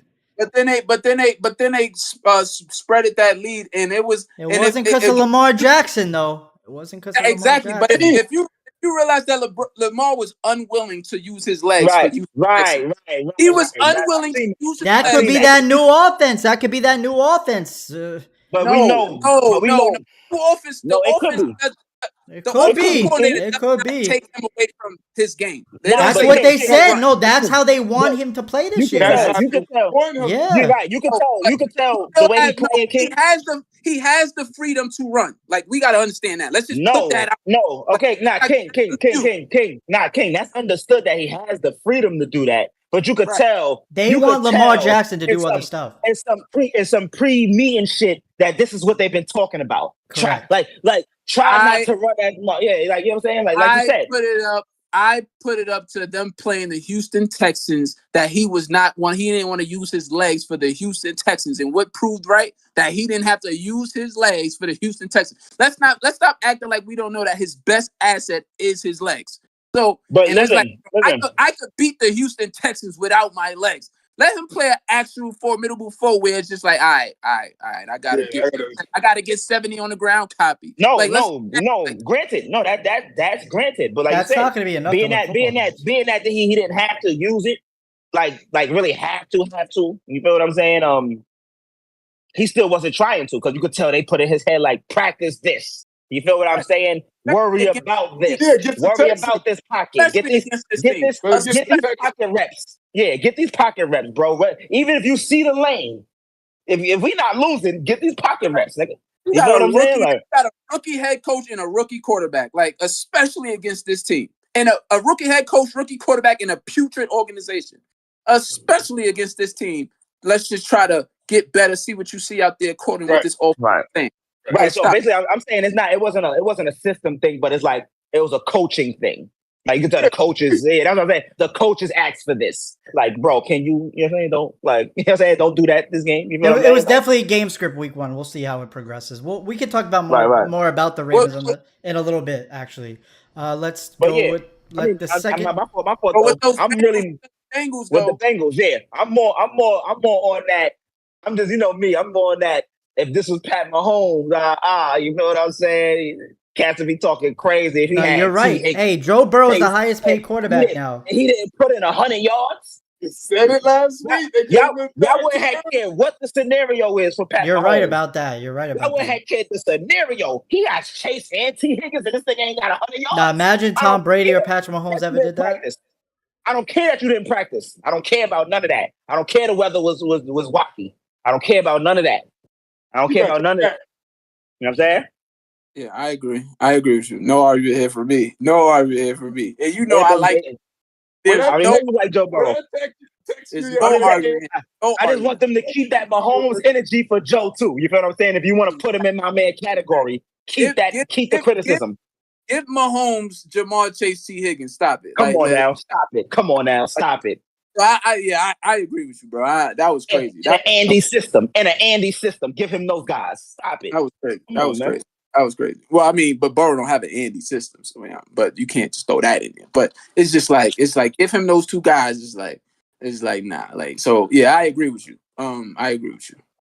Keep that same energy that y'all would place on Mahomes for Burrow, because you got some dudes really out there, really jacking Burrow over Mahomes. I love, but I'm not crazy to put him over Mahomes. Crazy. But what's up? What we got next? We have we'll be quick with this so we could end the show with our biggest NFL Week 1 takeaways that anybody want to bring up, especially if you're in the chat. If you want to bring up your Week 1 takeaways that you want us to discuss and talk about, say it in the chat. Let's real quick touch on Coco Gauff wins the U.S. Open. Cheem, I'll start with you because I seen a post that you posted in your representation of Coco Gauff well before, and we just got breaking news. We just got breaking news that Aaron Rodgers won't return to today's football game. Well before, and that's really sad. Well before, it might be even sadder, King. It looks like Achilles. So it looks like Achilles. Yep. Oh no. Shit. Well before she won the U.S. Open, you had a post in your support of Coco Gauff. What do you, just your takeaways? And we just want to talk about takeaways from Coco Gauff winning the U.S. Open. Yeah, I mean, she's just the next girl up. You know what I'm saying? I grew up in that little era watching Serena. You know what I'm saying? Do her thing, watching Venus do her thing. Oh, she's just the next one up for me. You're putting her in that breath. Oh, of I'm not necessarily putting her in Serena's breath because I feel like young Serena probably would have dogged her. You know what I'm saying? Like 19-year-old Serena would have dogged her down and all that, and Venus. But she's in the breath ready to come out and dominate though. Supposed to be the highlight. Yeah, you know what I'm saying? But I feel like she's about to dominate, like really hold those number one positions for weeks on end. You know what I'm saying? So I'm winning 2-3 majors at a time per year. You know what I'm saying? That type of dominance. You know what I'm saying? Like, but yeah, I'm not going that far. What do you think about her? Like when you watch her play, what do you think about her game? You know, like how impressive is her ability and her talent? I mean, right now, the impressive thing right now is just her speed. Because she young, so she got more speed than a lot of the girls that she's playing. But as far as like once she get of age, like really a grown woman, that's when we're gonna see her strength really start to bust. You feel what I'm saying? Because that's what the other girls got over her. You know what I'm saying? They serves is a little more powerful than her. You know what I'm saying? Because they physically at their peak. A lot of them is 25 and all that stuff. You know what I'm saying? 24, 25. They at their full peak already physically. So that's all I'm really waiting for from her. She's gonna continue to get her little strategy up, get her patterns up, and all that type of stuff. The speed is already second to none right now. She's faster than most of the girls. She's gonna get faster when she gets stronger. And once the power come up, yeah, I mean, tennis is gonna be in trouble. The women's side gonna be in trouble. How about you, Batman? Coco Gauff, your thoughts? Any thoughts? My thoughts is great job, young lady. Great job. She's like what? It's like one of the youngest that won a majors in a career. And a U.S. Open is like huge. Mm-hmm. And her pause after her opponent tried to sit down and pretend like she was hurt and need a massage and everything. Yeah, that blew my shit. And Coco said, "Give me like 6-7 of those balls so I can hit it over the net." While she's sitting there getting her little back. I love that she did that. Yeah. I'm staying on fire. They do that because they used to do it the same thing to Serena. And I love the boy. She didn't panic as a young lady. She just said, "Come on, I'm ready. Come on." Right. Ass woman like a good old lady. And so I could go celebrate my family and walk around New York City and watch the Giants get their butt whooped the next day. You know what I mean? In that rain. So, I mean, excellent job for her. I'm very proud of her, and I was hoping she win. Period. And I will say, to piggyback off you, Cheem, I will say, it did look like the other chick across from her, who's now the number one tennis player in the world. Yeah, let's not call the other girl an opponent. She's the number one tennis player in the world. She's the number one. I just stated that. So she was looking like the better foe. Like she won the first set. She won the first set. Coco came back. Coco came back. What Cheem said, she has her grown woman strength. Like that other. The number one player in the world now, her name is so confusing. She's from another country. Sabalenka. It's really not that hard. Sabalenka. But Lenka, she has her grown woman strength already, and you saw it in the serves. You saw it in the way she was getting the ball back to Coco. I was just yo, I ain't gonna lie. I was cheering some of them for shit was coming up on Coco fast. bro, That's when she was I coming was up on her pass. I was cheering for Coco, but I had my phone to the side, like, let me go on FanDuel real quick and put the bread in for this attack. Because she was, I'm like, Coco really about to have to do some like play absolutely out of this world to beat this chick. I felt like, and she absolutely did. She was in the biggest like it's funny how she put it all together in the last game when Whoa, all he US definitely passed the line of scrimmage. What? all US Open long, she was struggling. Like as far as not starting out hot, and she did that in this game. Didn't start out hot. Had a little closer matches than you wanted them to be in certain matchups. That's a fact. That's a fact. That's a fact.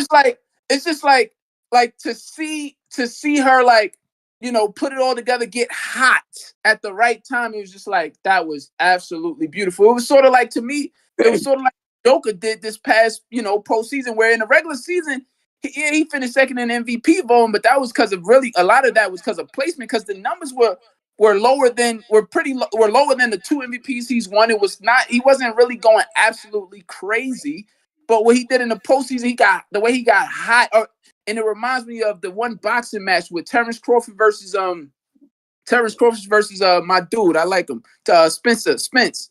It was like, Terrence Crawford really, like, when it's a beautiful thing in sports when you see a guy really get hot. Like, it's just like, yeah, you good, but when you go into those temperatures where it's just like, I'm in my complete element. Like, I'm in my complete bag. I'm hot. I'm really in a zone. Like, it was just that Terrence Crawford zone. It was that Joakim Jokic zone. It was that was that type of zone. I was like, wow, like and you mentioned her speed. I'm like, she's really getting to all of these tennis balls. Like, what the, like, she's really getting there, and she's keeping it alive. And I think the thing that we underestimate is her ball placement. Like, she was getting there, and she was placing the ball in tough spots. And that's only going to get better. Yeah, she's only 19. The other girl's 25. So imagine when she's 25.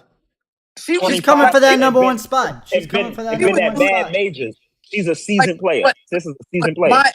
But the thing that was eye-opening was the fact that she looked like she was chasing balls, and even in those positions where she wasn't really able to tee off on the ball like she wanted to because she was so busy chasing them, she was still putting the ball in beautiful spots. I'm like, what the heck is going on? Like, this chick is really like that. And then when you talk about her confidence, like, as far as how smart she is as a tennis player, it's just like she was being aggressive when she had to. She was, playing with her back against the wall when she had to, and she was being aggressive when she had to. Just the nuances of the game of tennis was on display as well. So I was very impressed with Coco Gauff's performance, and to be only 19, I know Serena did it at 17, but that's Serena, my goodness. But that's the one thing one thing that she got over Serena and Venus right now, like Team said, is speed.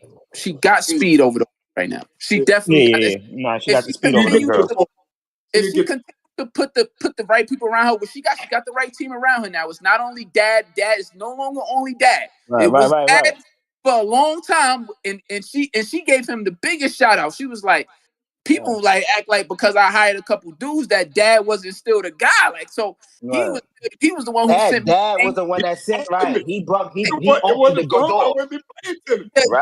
Dad was the one that sent me the scouting report on this chick. Like, so people like, dad is not still the dude. Like, but I didn't add additions to my team and get better and get smarter as a player. And so as long as she let all of these complementary pieces around her keep it, like, I think she, dare I say, she got a chance to be up there with the all-time greats. And for production, I'm talking about the upper room. I'm talking about the Jean, the Billie Jeans, the Venus, Serena. I'm talking about the upper room. Right. All of them. Yeah, I know what you're saying. Chris Everett and all of them. Yeah, all of them. Chimmy know. What's our last topic on the evening? Gator. Just talk about week one, man. What did you see? What did you like? What did you didn't like? What team surprised you? Anything you want to say? Yes. Any week one takeaways you want to talk about? You want to bring to the discussion biggest table? Surprise? Anything that surprised you? Teams that let you down. Teams that let you down. He's always coming with some good insight. I got a few, but I'm gonna let them take the floor first. I got one. I'm gonna start it off, and I'm signing off. I got one, and it's gonna press somebody on his pen. The San Francisco 49ers. It said, if I had Gators' number, I'd have called them and said, my bad. They look good. Not because of the team San Francisco is, their quarterback. I still don't even know his damn name. He broke some records this year. He played. This week. This is like more than like 5th year. He played pause. He played running out the pocket. He played. He's got some swag to him. He's got some swag to him. Swag. Yeah. No, that's the thing. I said, all right, calm down, young man. Calm down. Because he was swagged a little bit. And I said, calm down. And I got 2 stats for you. Mars Dogs, before you say those stats, Gator, Mars Dogs in the chat said Brock is one of the best right now. First of all, wait. Whoa, no one say it. That's what he said. I didn't say that. I didn't say that. I didn't say that. That man saying that. No, he's just giving him props. But I got stats to back this up. I got stats. Let Batman finish his But we're talking about Brock. It's way better than hearing stats, because all I was hearing from Gator was stats. I've never seen him play. So I said, today I'm going to be biased. I'm going to just sit down and watch 49 against Pitt. I said, okay, because I like Pitt, the team, not the coach. Anyway, and Brock showed me he could play this game. It's not like we got a blowout brewing in Buffalo. Oh boy, Zach Wilson. So what stats do you want to read, Gator? First quarterback, 2 stats. He broke 2 records today. He broke 2 records this weekend. He's the first quarterback in NFL history to throw 2 touchdowns in his first 6 starts. And he's the first quarterback in his first 6 regular season starts. He's the first quarterback in NFL history to have at least 2 touchdowns in all 6 starts. And he's the first quarterback in NFL history to have a 95.5 pass rating in each of his 6 starts. So, great start to the young man's career. Batman, thank you for joining the show. If you're going out, and he is having a great start, but I just don't think it's enough film out on this kid, man. I just think it's just that. You watched the game though, right? He was throwing darts. And we got to tone it down. Ching, any takeaways, man? He was throwing darts, man. All right, 222 yards. I'm gonna go with the lack of progress. I've seen from I know it was week 1, so I'm not overreacting, but the lack of progress I kind of seen from Deshaun Watson. I wanted to see a little jump. Like I wanted to see I think I want a little bit more of a jump that showed me the off season helped the situation. You know what I'm saying? It's like I just needed a little. In his defense, Joe Burrow struggled as well in the same type of environment.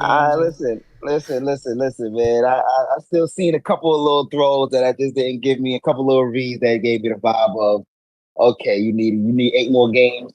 You need 8 more games to figure this shit out. The whole off season. Yeah, bro, I'm looking at it. There's more reps. There's more game reps. More game reps. This is my whole thing with Deshaun, and I want you to bring up another takeaway of the week. But this is my whole thing of Deshaun. To me, I love the mind of Deshaun. He is actually a really good quarterback up top and up in the mind. And I love that. And I really, really love that about Deshaun. But you know what the underestimated part of Deshaun's game is?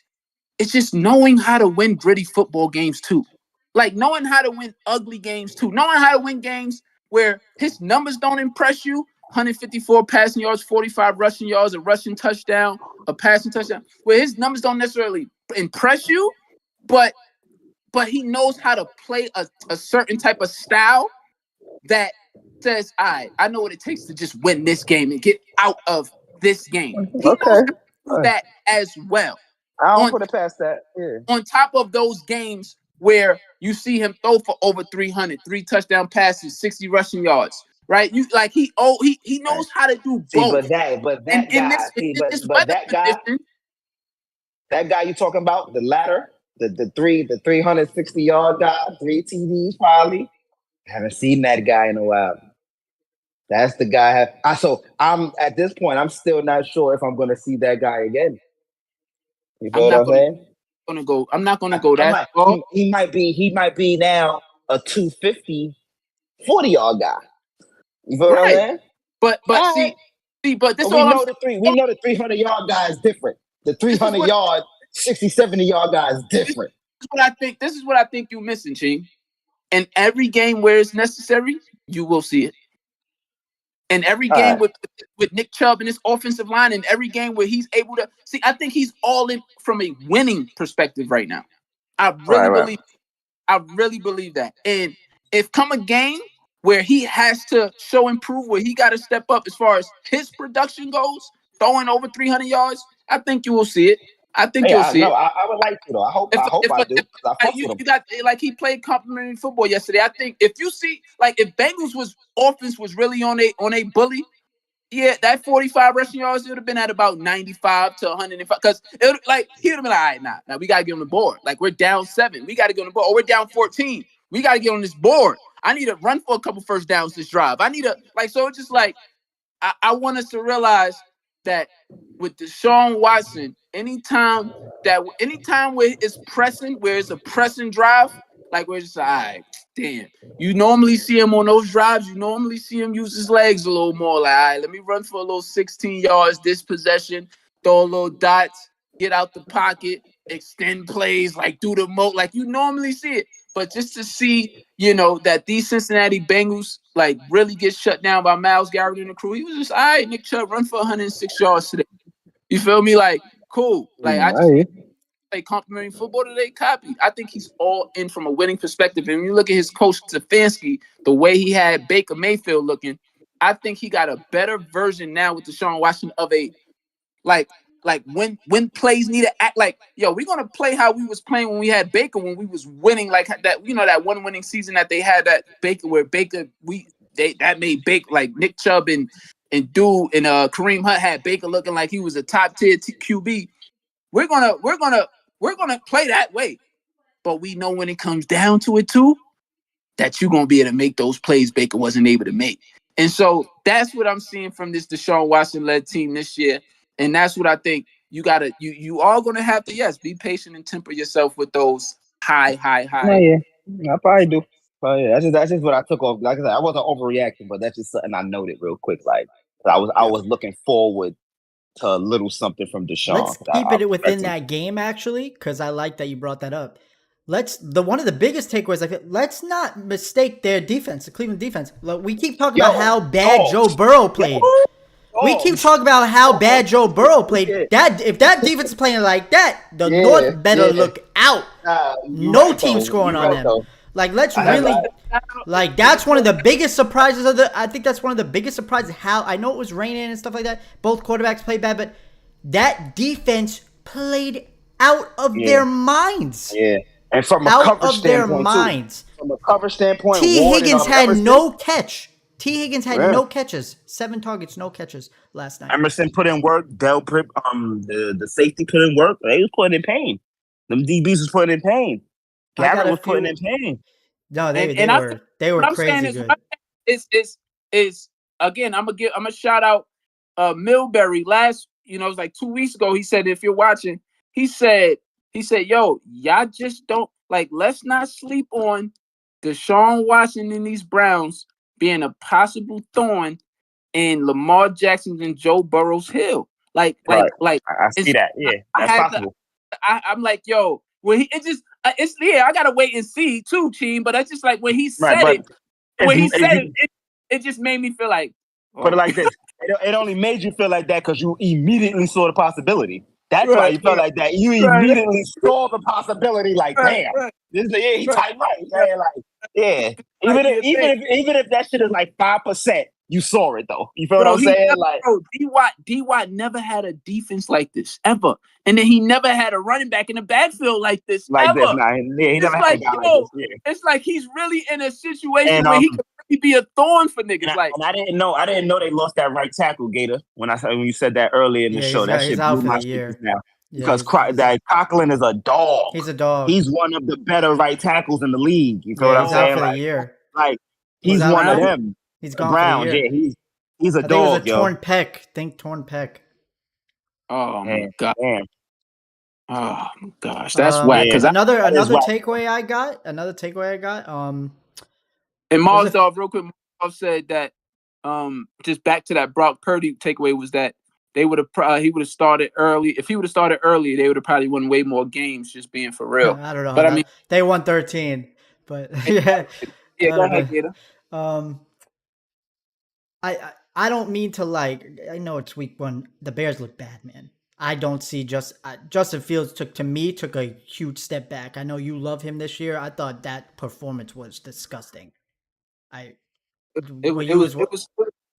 was like good. I'm at the point with I don't even want him as my starting quarterback. He's just gonna take off every play.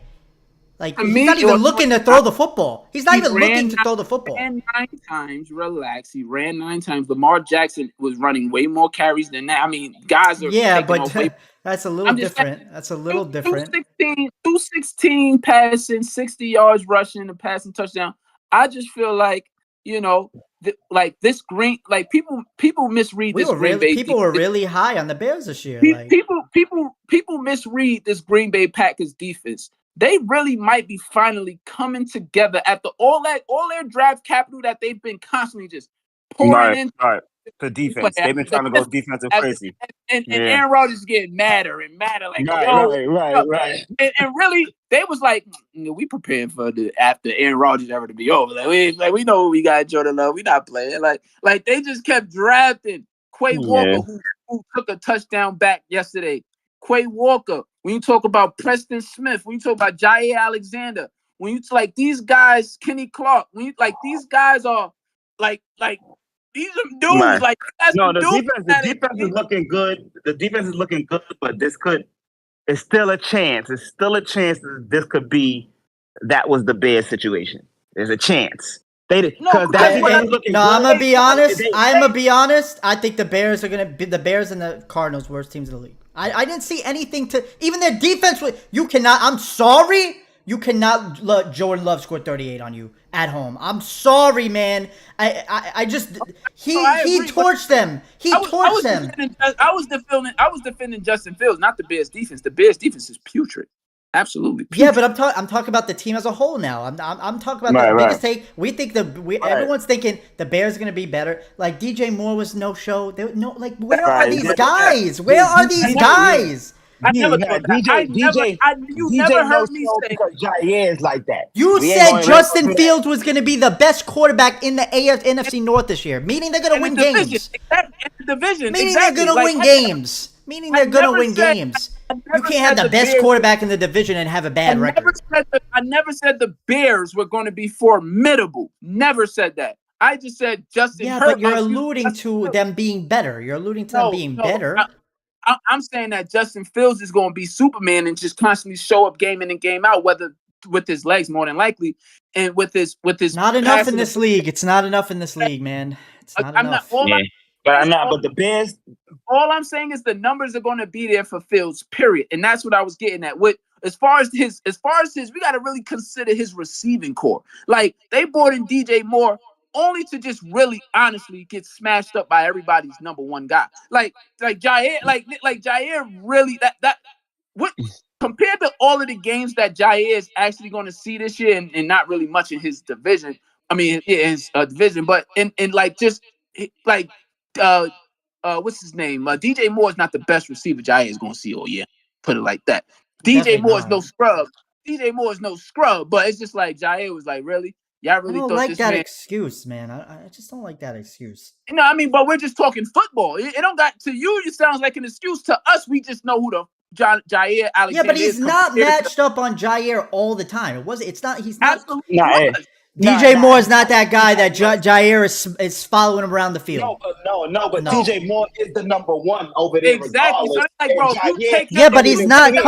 But that's only in man coverage. If they ever play zone, he's not going to be following him like that. It's not every play. Bro, No, the it's not game every. We're not saying it's every play, but it was more than enough. That way like Of more course, than of enough. course, yeah, of course. But it was you Well, really, put it like you this. really Put sitting it out like there with this. 2 catches? That's not Put it like enough, this. man. The game plan was, yo, if you They lock traded him a up, lot for him. They traded a lot for if him. you lock him up, we could shut everything else down that they got going on.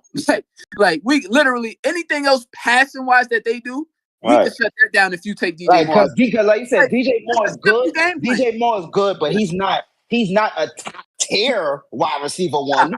He's a wide receiver one on no. Of course not. Of course not. Like on like being like what the Chiefs got going on, he would have low-key been like a one over there. But you take Higgins. him T. Higgins is a wide receiver too, and T. Higgins is better than him. No bullshit. T. Higgins is definitely more of a number one to me. Correct. Than DJ Moore. Correct. He's just the number 2 because Chase is better than him. You feel what I'm saying? Yeah. So it's just like come on, like we got to understand the wide receiver court, like the weapons that this man Justin Fields is subjected to, being that he's not necessarily a top tier quarterback from a passing perspective. He's like, to me, he reminds me so much and Jalen Hurts is probably a tad bit better of a passer than him. I'm not going to try to go that far. I'm just saying he's right there with Jalen Hurts. Right, if he had an AJ Brown in a Devonta Smith, like, are you kidding me? I don't think so. I really don't think so, but I don't agree with you. I don't agree with you. I'm not seeing enough of him as a passer. I spoke to somebody about this too, though. If Justin Fields was in the same if they were reversed, if they were reversed. The year prior to Justin, wait, let Sheem talk. Yeah, let Sheem talk. Real quick. I'm sorry, Team. The year prior to Jalen Hurts taking off like that passing, like before AJ Brown got there, there was no indicators that Jalen Hurts was going to be this passer. So I don't know why you sitting there saying you ain't see enough from Justin Fields as if you saw enough from Jalen Hurts, like before he got his weapons. Like, and that's what I was getting at. He had Devontae Smith. No, he had Devontae, and you saw nothing. Right, he had. It was his rookie year. That was his rookie year. No, that was his second year, bro. That was his rookie year. That was his second year. I think that was his second year, bro. Last year was his third year. Last year was his third year, brother. I think the year.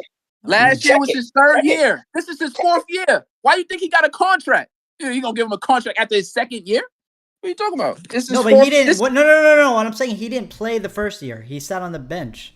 So I'm not right. But we just his first full year of football. He came in at the end. He came in at the end of his first year, when the last got hurt. Games. For like the last 6 games, he came in, and then he played the year after that. He played. They lost. He played the year after that. And no funny shit when they got AJ Brown, he came into the season like the 20th ranked quarterback. Nobody came into the season and felt like, yo, Jalen Hurts is about to make a jump. You know what I'm saying? I saw this and that.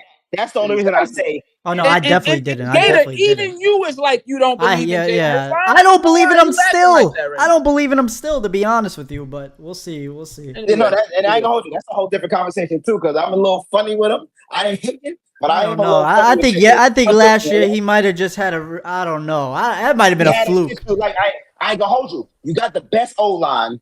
AJ Brown is obviously a difference maker. He is a number one. And Devontae, now that Devontae Smith was playing with a true number one, he is a high-level number 2. You feel what I'm saying? You got shit buffing. You had 2 running backs. Now imagine Fields back there in that situation with more room to really grow, and I'm a better runner than Jalen Hurts. Do you think the Eagles' offense would be better if Jalen Hurts was on the Bears and it wouldn't be as efficient, probably. I would give Hurts the efficiency. You feel what I'm saying? But it might be more explosive with this nigga Justin. You feel what I'm saying? Yeah. Like certain things, they will get more chunk yards with this nigga Justin. I agree, and I straight up agree, dog. Hurts is way more efficient. Hurts is gonna make less mistakes. He's gonna get the ball there on a better timing. He's gonna do all that good stuff. I'm just going down the line here too. his fundamentals are way more intact. His fundamentals are way more intact. I would agree with that. I would agree with that. But Justin Fields is probably, I'll say, more explosive. Like, just right. I feel like you give Justin Fields that O-line with those weapons, like Team said, bro. Right. Like, bro, stop. I feel like he's physically better than Jalen Hurts. Like he's physically more capable than Jalen Hurts. Exactly. Bigger faster player. The one thing I want to say because we are over time, and thanks for everybody that tuned in. Remember, you don't only have to be in the chat, you can also be on the show. The instructions to join the show is all over our socials. It's on YouTube, it's on Instagram. We had it on our story today. Come on the show and talk about these sports topics with us. Like whatever one you want to talk about. If you're just watching and you see a topic that you want to get in on, jumping in on that topic. You don't got to stay in or show. You can just watch and relax. But if you see a topic you want to get in on, jump in on that one. And then, we'll get you out of there and you continue watching. Just jump in on the topics that you want to, because we want to hear everybody's takes. We're thankful for the guests that we already have on the show. So the last thing I want to say that I want to touch on, as far as that was surprising, was, and I want to give Trent some love. I said Trent, Anthony. I want to give Anthony Richardson some love. Okay. Anthony, I thought there's two things I want to add too, real quick. But go ahead. Yeah, go ahead. Yeah. I want to address Anthony Richardson for a rookie quarterback first game with. I'm sorry. His receiving core is, and his running backs are. That's so whack. What they're doing to a rookie quarterback is so whack. Like, that is so whack. Like, bro. Like, anyway, with his weapons and the way he looked yesterday with his weapons, yes, he still has a really good O-line, and they showed up yesterday. But get this kid some weapons. Oh my goodness! He's going to be a problem. He's going to be a problem. Thank you. He's going to be a problem. He's going to be a problem. Yeah, he's going to be a problem. He's going to be a problem. Like, he's one of those that once he understands the game, like, you put something around him, he's going to make Jalen Hurts like leaps and be better than them. Right. You feel what I'm saying? Like, he's the type that could be better than Jalen Hurts. He's physically more dominant than Hurts and Fields. Yeah. Young boy is a different type of athlete. The measurables on his physics is ridiculous. So that's a fact. Yeah. That's a fact.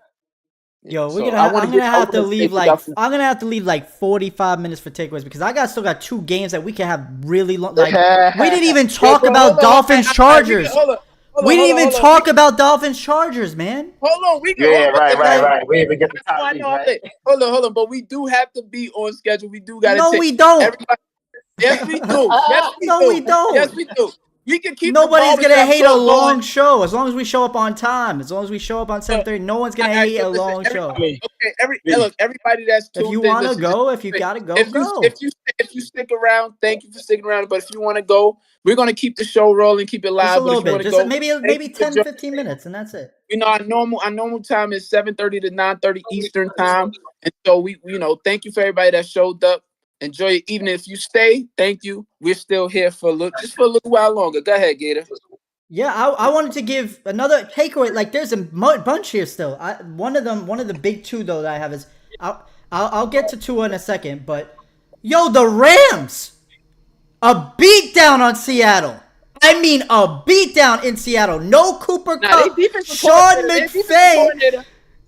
McVay really pulled that off. Their defensive coordinator is no slouch. Their offense looked good too. They scored 30. I was in and out on that game. They scored 30. Matt Stafford looked good. Kyron Williams looked good. Cam Akers did not. I'm sorry, King.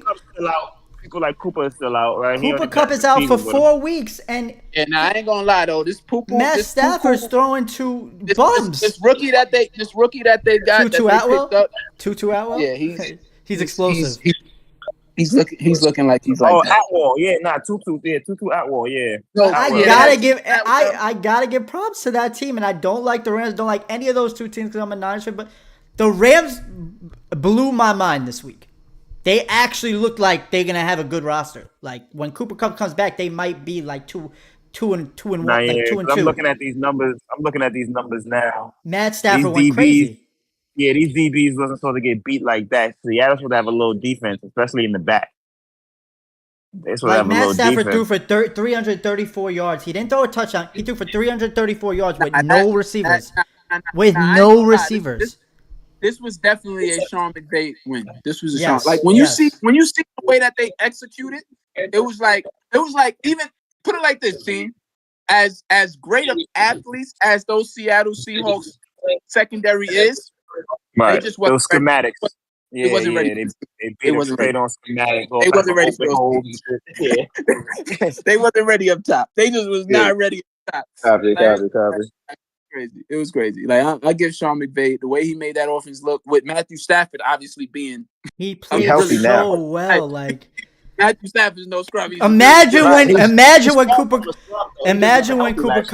Cooper Cup comes back and if he could stay healthy. Wow.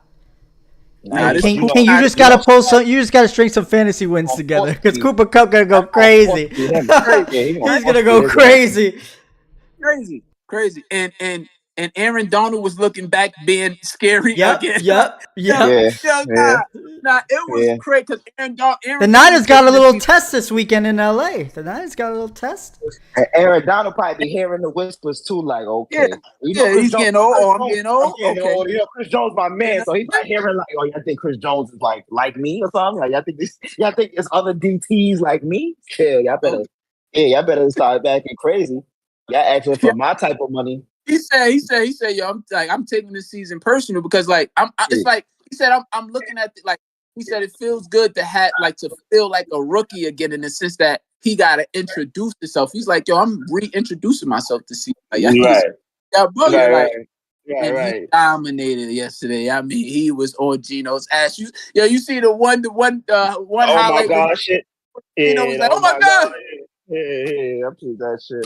Hey, 360 pounds running at you, and out of nowhere, you looking down the field. You take one look, you see a nigga 360. After the season that Seattle and that team had last year, to come at home against the Rams team without Cooper Kupp and get demolished like that, I think the offense had only 10 yards total the whole second half. That's what I was about to say. Something like that.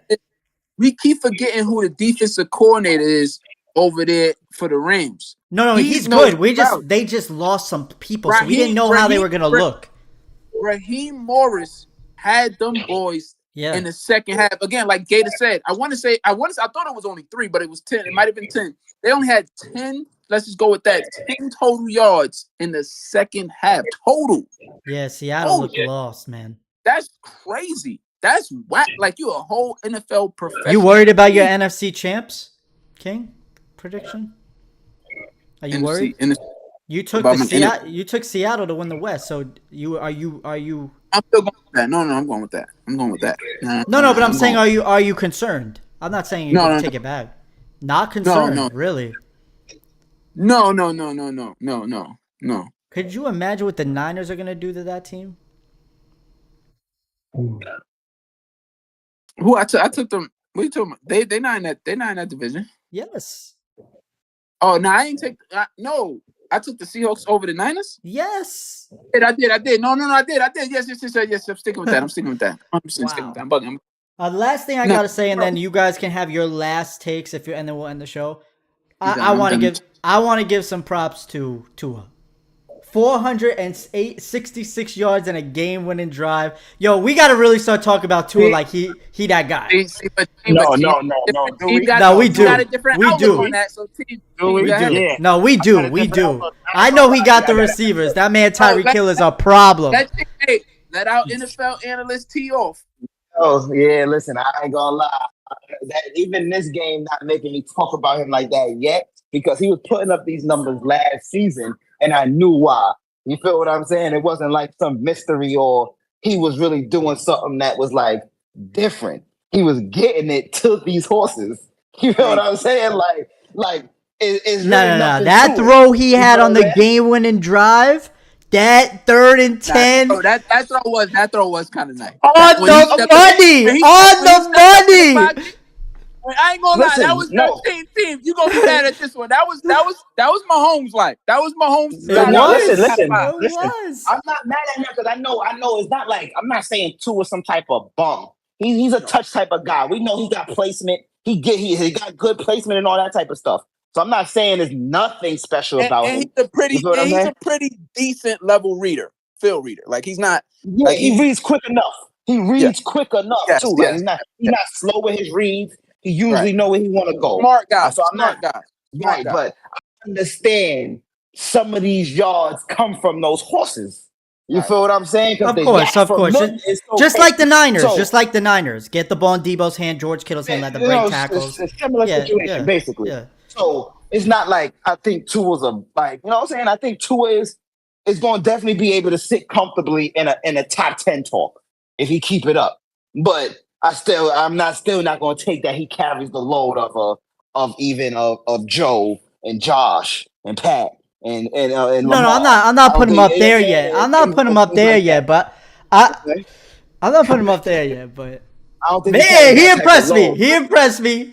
I ain't gonna lie. 466 yards. The physical cerebralness is not up there with those guys. Yeah. But I'm really interested to see how much his mental develops. Like if it develops so much to a point where, dare I say, we could be seeing the second coming of a Drew Brees, from Tua. No, that's his comp. That's Tua's comp. And I think everybody would be cool with that, saying, "Wow, this guy is the real deal." Because basically saying you Drew Brees and saying if you keep this up, Drew Brees. Let's understand, Drew Brees is top 15 ever. But shit, borderline top 10. You feel what I'm saying? I just wanted to be safe. But top 15 is being safe. He's easily 15. Right, exactly. So if your ceiling is that. Yeah, you looking good though. You got, that's you like you said, we could see him being because he got touch, he got decent accuracy, and barring franchise situation, because that always matters to a quarterback's career. I think we're underrating that team. I think everybody's the right things around you. Go ahead. You know what I'm saying? They put the right things around you. Yeah, you'll start looking good. You'll start adding some all pros in a conference with. And that's gonna make it look better. Now when some of these other guys earn some all pros while you was playing against Patrick Mahomes, while you was playing against Joe Burrow, while you was playing against Lamar and Josh in your same conference, but you the one that won QB1 all pro that year. You feel what I'm saying? Like that's gonna matter. That's gonna matter for people like Tua. You feel what I'm saying? Like Tua gonna need those type of stamps. He didn't impress you a little bit last night, though. You got somebody. You got Mars. He impressed me from a stance of like he made the right reads. You know what I'm saying? Like, but he made the right reads he's supposed to read. But the 400 something yards didn't impress me because I understood why these choices 400 something yards when this one guy got 215. Yeah, you feel what I'm saying? Yo, King, that's the only team. That's the only team that none of us took in the playoffs, and I think we are going to be shocked. They really could win the East. But yeah, the second half starting off. So if you want to close it out, King, unless anybody got another take. No, it's just they really could win the East, and yesterday they definitely proved like they. I took them to win that game. To go shot for shot for Tua to go, and albeit Tua got the better weapons, absolutely. For Tua to go shot. And Herbert didn't even go crazy. Herbert didn't go crazy. They were just running down their face. Yeah, Austin Eckler looked very good, and he got hurt, ankle injury. For Tua to go shot for shot with a guy like that, like Justin Herbert, and that offense, and that Kellen Moore and things like that, that was definitely like okay. That was such a great football game, man. And I definitely feel as though this Miami Dolphins team offensively, is great. Bro, I ain't gonna lie though, bro. With this Dolphins team, they're like I have to put them in there. When you got Jalen Ramsey coming back, and when you already have Howard, cornerback DB, it's like, yo, bro, it's just like and that safety. Don't forget that safety. Never know. And Bradley Chubb, don't forget him neither. Yeah, they got who else they got on that D line? Wilkins kick, Christian Wilkins. So it's just like all I'm saying is it's just like, bro, like this team. When you just talk about the offense, let alone what they can possibly be on defense, just talk about the offense. It's just like, yo, Tyreek Hill and Jalen Waddle was really motherfucking hard to guard, bro. Like in this what's the Sean not McVay, what's the coach for the 49ers? Shanahan. Shanahan. And this Shanahan dude that came from Shanahan is head coach for the Dolphins. Yeah, he's nice. He's low-key a mastermind over here. Like he's a smart one. He's a smart one. He low-key putting pressure on these coordinators. Like, I'm really out here. Like, he's outside. Really he's outside. Like other than because right now, we talk about coordinators. Andy's the top fool. He's big bro. He's big bro. He's big guru. It's him and Shanahan right now. It's him and Shanahan right now. Andy is even over Shanahan, right? I can't lie. Andy's over Shanahan because of course. Of course. Those are the top two, though. Right, but when you talk about the other guys, Shanahan leads the way for me out of the other younger guys. You feel what I'm saying? Then you got McVay. You know what I'm saying? You got to put McVay. I was about to say this. McVay, McVay's up there. McVay's up there. Then you got to start thinking about stuff from Daniels. Yeah, he's right. He's right there. I was about to say this Dolphin head coach is giving me real Sean Payton vibes when he stepped on the scene. This is for real. Like this is right. Don't think they just hired anybody and it's like this is for real. Got the little awkward look. You think they just hired me here for show? You feel what I'm saying? I got the little cornball look. Like, nah, I really coached this thing up. Like, I really schemed it. And it's like he really has the weapons to really be who he is. Like he don't have to. You know what it is too. It's not even that he got the weapons to be that. He's using the weapons he got. Type shit. Like he's using what they do the best instead of just on something like, this is what I do from a scheme. That's true. That's even deeper. That's true. This ain't a I do what I do because my scheme is this. This is I got these type of horses. This is what I need for these two to bust. Yeah. Crazy. I keep running Team, you are right because when you think about it, Sean McVay don't got the horses at wide receiver like this dude do. And not Sean McVay. Kyle Shanahan. Kyle Shanahan don't got the weapons at the wide receiver spot this dude do. And he comes from Kyle Shanahan. So he, like you said, really is using the weapons that he has. This is you're right. You're right. What I'm saying? You don't even though you'll see some bombs from the Dolphins, it ain't crazy fades. We doing mad little cross routes so these cats can catch it and run across your face. And you can't catch them now. Now you sick. You feel what I'm saying? Dare I say though, this might be a beautiful combination. Like there might be people that say, this is good marriage. This is good marriage. If he had a different quarterback than Tua might be his guy. Beautiful. His guy. We gotta consider that. Because when you talk about the speed that he has at the wide receiver position, plus the ability to see the field the way Tua does with his play calling, with his schemes, it's like, bro, it's like this. It's really a problem right now as currently constructed. And I remember one play Tyreek Hill did in training camp versus when they go scrimmage against other teams during training. Yeah. And just this when Tyreek Hill in space, it's like, bro, Tyreek Hill reminds me of those plays when he was running around the back. Tyreek Hill reminds me of the opposite. He's so fun to watch. He's so fun to watch. Tyreek Hill reminds me of the opposite version of a Calvin Johnson, right? Like Calvin Johnson, Megatron used to say, he's not a real wide receiver. He don't run real routes. Well, shoot, he don't have to. This nigga's, he's 6'4". And Tyreek Hill reminds me of that, where I saw this one play where Tyreek Hill literally, just because he had space alone, he sold the go route, had dude running dumb hard, and just literally stopped and started running and just cut across the field. There's nothing you can do about it because the speed is it's just bro, the type of routes he's running. It's like, bro, he's not playing football. Like he's playing, he's having fun. Like, why are we letting this guy have this much fun out here? Basically, Tyreek Hill is the type right now. As long as he understands what's going on in the play, he can just run to spots. Like, I don't even need to run the route. Yo, listen, I'm just he run really does. And you can't I'm chase gonna him. run to the spot, and you can't chase me. You if you chase cannot. me and you get out of your He is annoying. As a defensive coordinator, good luck. Good luck. Good luck. It's just like, yo, I want to respect him as a wide receiver, but I'm gonna just call him different. He's just really out there. He's no Stephon Diggs with the intricacies of how to run a route. Like, no, me and you talk about that because he's not not even not close. A complete wide receiver like that. Like Tyreek Hill's not a complete wide receiver. You feel what I'm saying? But he's the epitome of yo. You could be a great football player. I could, yeah, because your speed is all right. I'll try and just excel to the highest level that anybody could.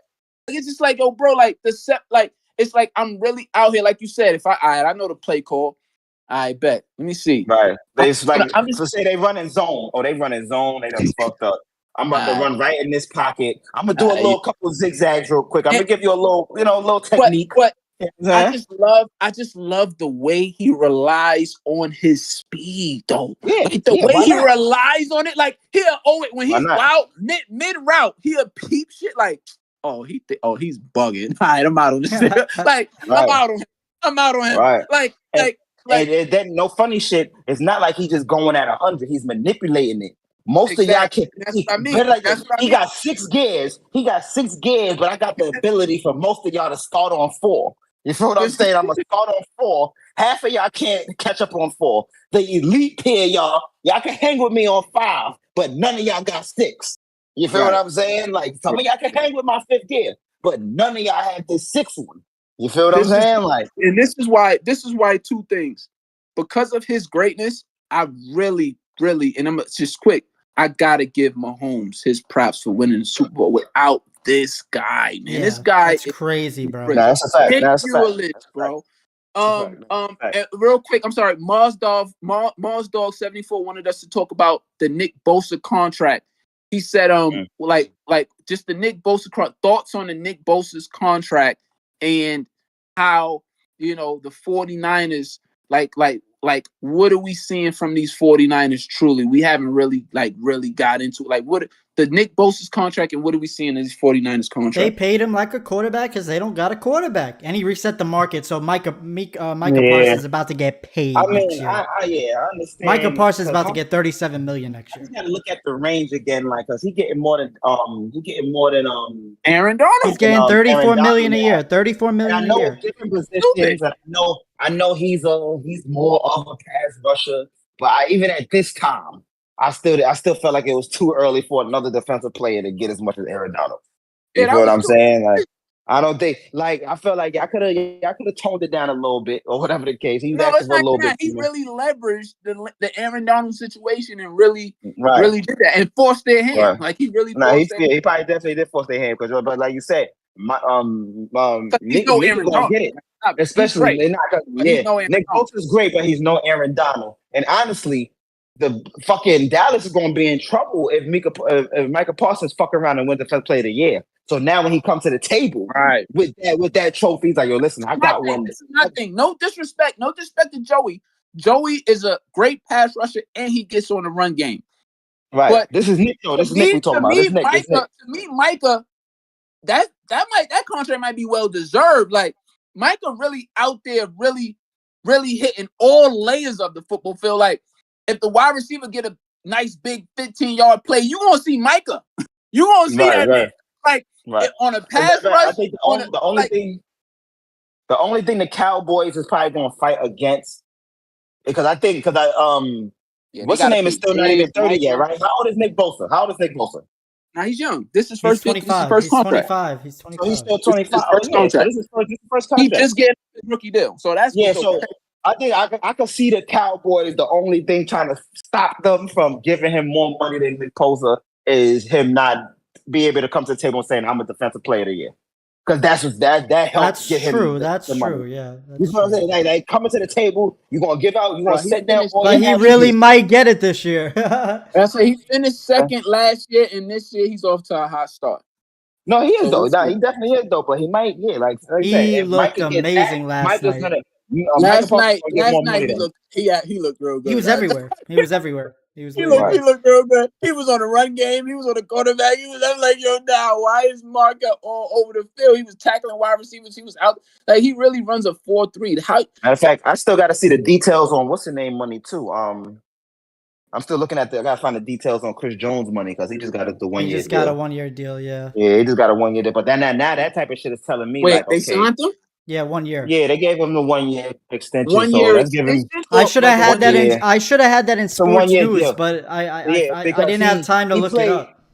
He was still on contract for this year anyway, so I guess this money's gonna kick into next year or whatever the case, and they probably gonna try to trade the nigga or something. But I fucks with Chris Jones. That's my man. But I know they probably got a little sour taste. The players rated him 10th best in the NFL. You bet. Of course you love him. Of course you love him. He's a dog. He's a fucking dog to me. Let me ask this question. Are the Chiefs pushing their like when it comes to Mahomes, are they getting too cocky? Like I think so. I'll ask you, team, because team, you're a Chiefs fan. Do you get the sense that they're getting to a point where they're just too cocky? Yo, I ain't gonna hold you. Now it's definitely split in the Chiefs community about like how Brett Veach operates sometimes. You feel what I'm saying? Like we do got some of us got the feeling like that. Some of y'all in the front office about to start riding the whole. Listen, we champions now. This is the thing here. You feel what I'm saying? Like, are you gonna take less or not? Because we got Mahomes and we could win with anything. You feel what I'm saying? And my thing was, even though I welcomed the win, I understood in the mindset that the team was on, like fake rebuilding. We low-key was fortunate to win this ring last year. That this wasn't some guaranteed roster guaranteed situation that he pulled that shit off. Like I low-key thought it was an anomaly type of season. So but that would only raise their ego. Like, yo, we really did it. No, and that's what I'm saying because that's what I'm saying because it raised some of the fans' ego. So I know it's possible that some of the front office people probably feeling the same way. Listen, we did it this and that way. Like we got Mahomes. Yeah, like we did it without Tyreek. Why we can't do it without Chris Jones? You feel what I'm saying? Like, and that's you got the other half of the fans that's like, chill out. We understood that it was possible to do it with Tyreek because we understood the system that Son is still in, and you could just replace that with something lesser and still get a little production out of the system. Of course, it wasn't going to bust like with Tyreek. We knew that. But the Chris Jones replacement is a totally different situation to an already mid defense. That's already mid with him. You dig what I'm saying? So now that I need these young kids to get better, I need a Chris Jones there. You know what I'm saying? I don't have no superstar elite talent there. To me, personally. I like Nick Bolton. I like Snead. Nick Bolton's a dog. Nah, he's a dog. He's a dog. Nick Bolton's a dog, but he's not an all-pro yet to me. You feel what I'm saying? Like, yeah. You feel what I'm saying? And no other player on my team gives me all-pro vibes other than Chris Jones. You feel what I'm saying? On my defense. You feel what I'm saying? And that's what I'm looking at. And that's the difference. Like, and by the way, two-time defensive coordinator, Super Bowl champ. Or now he got 4 Super Bowl champions as a defensive coordinator. What's your defensive coordinator name? Oh, Spags. Thank you for sending Travarius Ward over here. Spags. Yeah. He's looking good for y'all over there, man. He's a dog. He's a dog. Y'all missing him. He's a dog. I'm missing him. No, I ain't gonna lie. Spags, by the way, do have what he's making work of what he has. Like he is definitely making, like, it's just like, bro, they still playing bend but don't break quality defense in Kansas City. Like he still has them playing quality. But right. It's very complimentary to Andy Reid in that offense. Very. You know what it is though? For me is I just don't like the idea of when people some of the old Chief shit. They be on this, Tom Brady did this and that with limited weapons and blah. You feel what I'm saying? We understand that. But almost every time through the ringer, Son had elite defense. You feel what I'm saying? Top 10-ish type defense. I would be able to sit on us having just Kelsey and a bunch of guys. If we turned around, I could say, well, listen, look at my top 10 defense, though. You feel what I'm saying? They getting the ball back for this man at the 50-yard line and better a lot of times and stuff like that. But that's not the case with the Chiefs. Like you said, it's bend but don't break. So you're going to have games when your ass break. And I just don't know when that's going to happen. You feel what I'm saying? That's too much of a gamble for me. You know what I'm saying? But no, yeah, and so yeah, and Mars Dobbs in 70. Just let's touch on this for him because I did notice this. Mars Dobbs 74 says you seen how Russ was moving the ball. They scored 16 points. They scored no. They scored 16 points. No. They lost to Jimmy G. They're talking about Russell Wilson. When you take away his number one target, in my opinion, when Jerry Jeudy gets back, he's going to be a problem this year under Sean Payton. Like, yeah, I think people are sleeping on what Jerry Jeudy, a healthy Jerry Jeudy, is about to do in a Sean Payton-led offense. And then you got. I think he's good. I think he's good. He's good. We're gonna see. I think Jimmy G looked better than Russell Wilson that game. I'm talking of Jerry Jeudy's slow start to his career for the quarterbacks he had prior to Russ in the staff that he had prior to Russ. You give a guy of that caliber, like we gotta relax on like I'm a big like it's my eyes. I'm really convinced that my eyes did not fail me when I saw what the capabilities of Jerry Jeudy. I'm sorry, like my eyes didn't fail me. I'm leaning on that, and I'm counting on Russ, Sean Payton to now illuminate what this kid can actually be and actually do in year 3.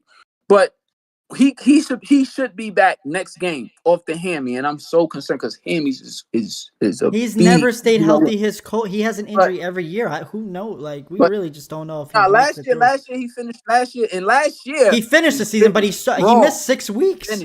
Wrong. But so all I'm saying is he comes back with the rest of the crew. Javonte Williams definitely looked explosive in his return. Like, and we know Sean Payton knows how to use the running backs. He got Javonte Williams and Samaje Perine with his wide receiving core. Get Jerry Jeudy back in that lineup. I definitely saw how Russell Wilson moved that ball yesterday. It was 2 quick drives where he scored on 2 quick drives. Yeah, he didn't score the rest of the game. I don't know what happened, but he scored quick. I'm like, oh, Russ, time out. Like, I see what you and Sean Payton is doing. I'm gonna forget about Sean Payton though too though. I think with Jerry Jeudy coming back, with that running back room, with Jerry Jeudy coming back and Cortland Sutton being, okay, he's not great. He's okay. He's a good 2. He's a really good 2. I think Russell Wilson is definitely primed. I'm calling it now, and I definitely called, and I don't get off to a great start losing to the freaking Raiders. Oh yeah, tell Cheem what you said about the Denver Broncos. I have the Broncos winning that division now. Okay. But the Chiefs both they're 0-1. They are the Chiefs 0-1? Yes, no, or am I bugging out? Okay, then so they're both 0-1. So let's not get crazy. I'm just saying. No. Let's not get crazy because they both 0-1. Yeah, nigga, let's not get crazy. What you talking about? let's answer his question. Just if you had a chance to watch Russ yesterday, what did you see from Russ, Ching? I didn't tap in with the Russ game. Yeah, I didn't tap in. I didn't care who won that game. I didn't even care. I ain't gonna lie. No, it's more so. I watched that game more so to see Russ and Sean Payton. That's what I watched. Right. No, right now. I'm gonna tap into their games though. Definitely gonna be tapping into their games. I tap in for stories. I tap in for. All right, let's see what Sean Payton. See how he moving with him and all that. See how he talking to him and all that. Yeah, I know.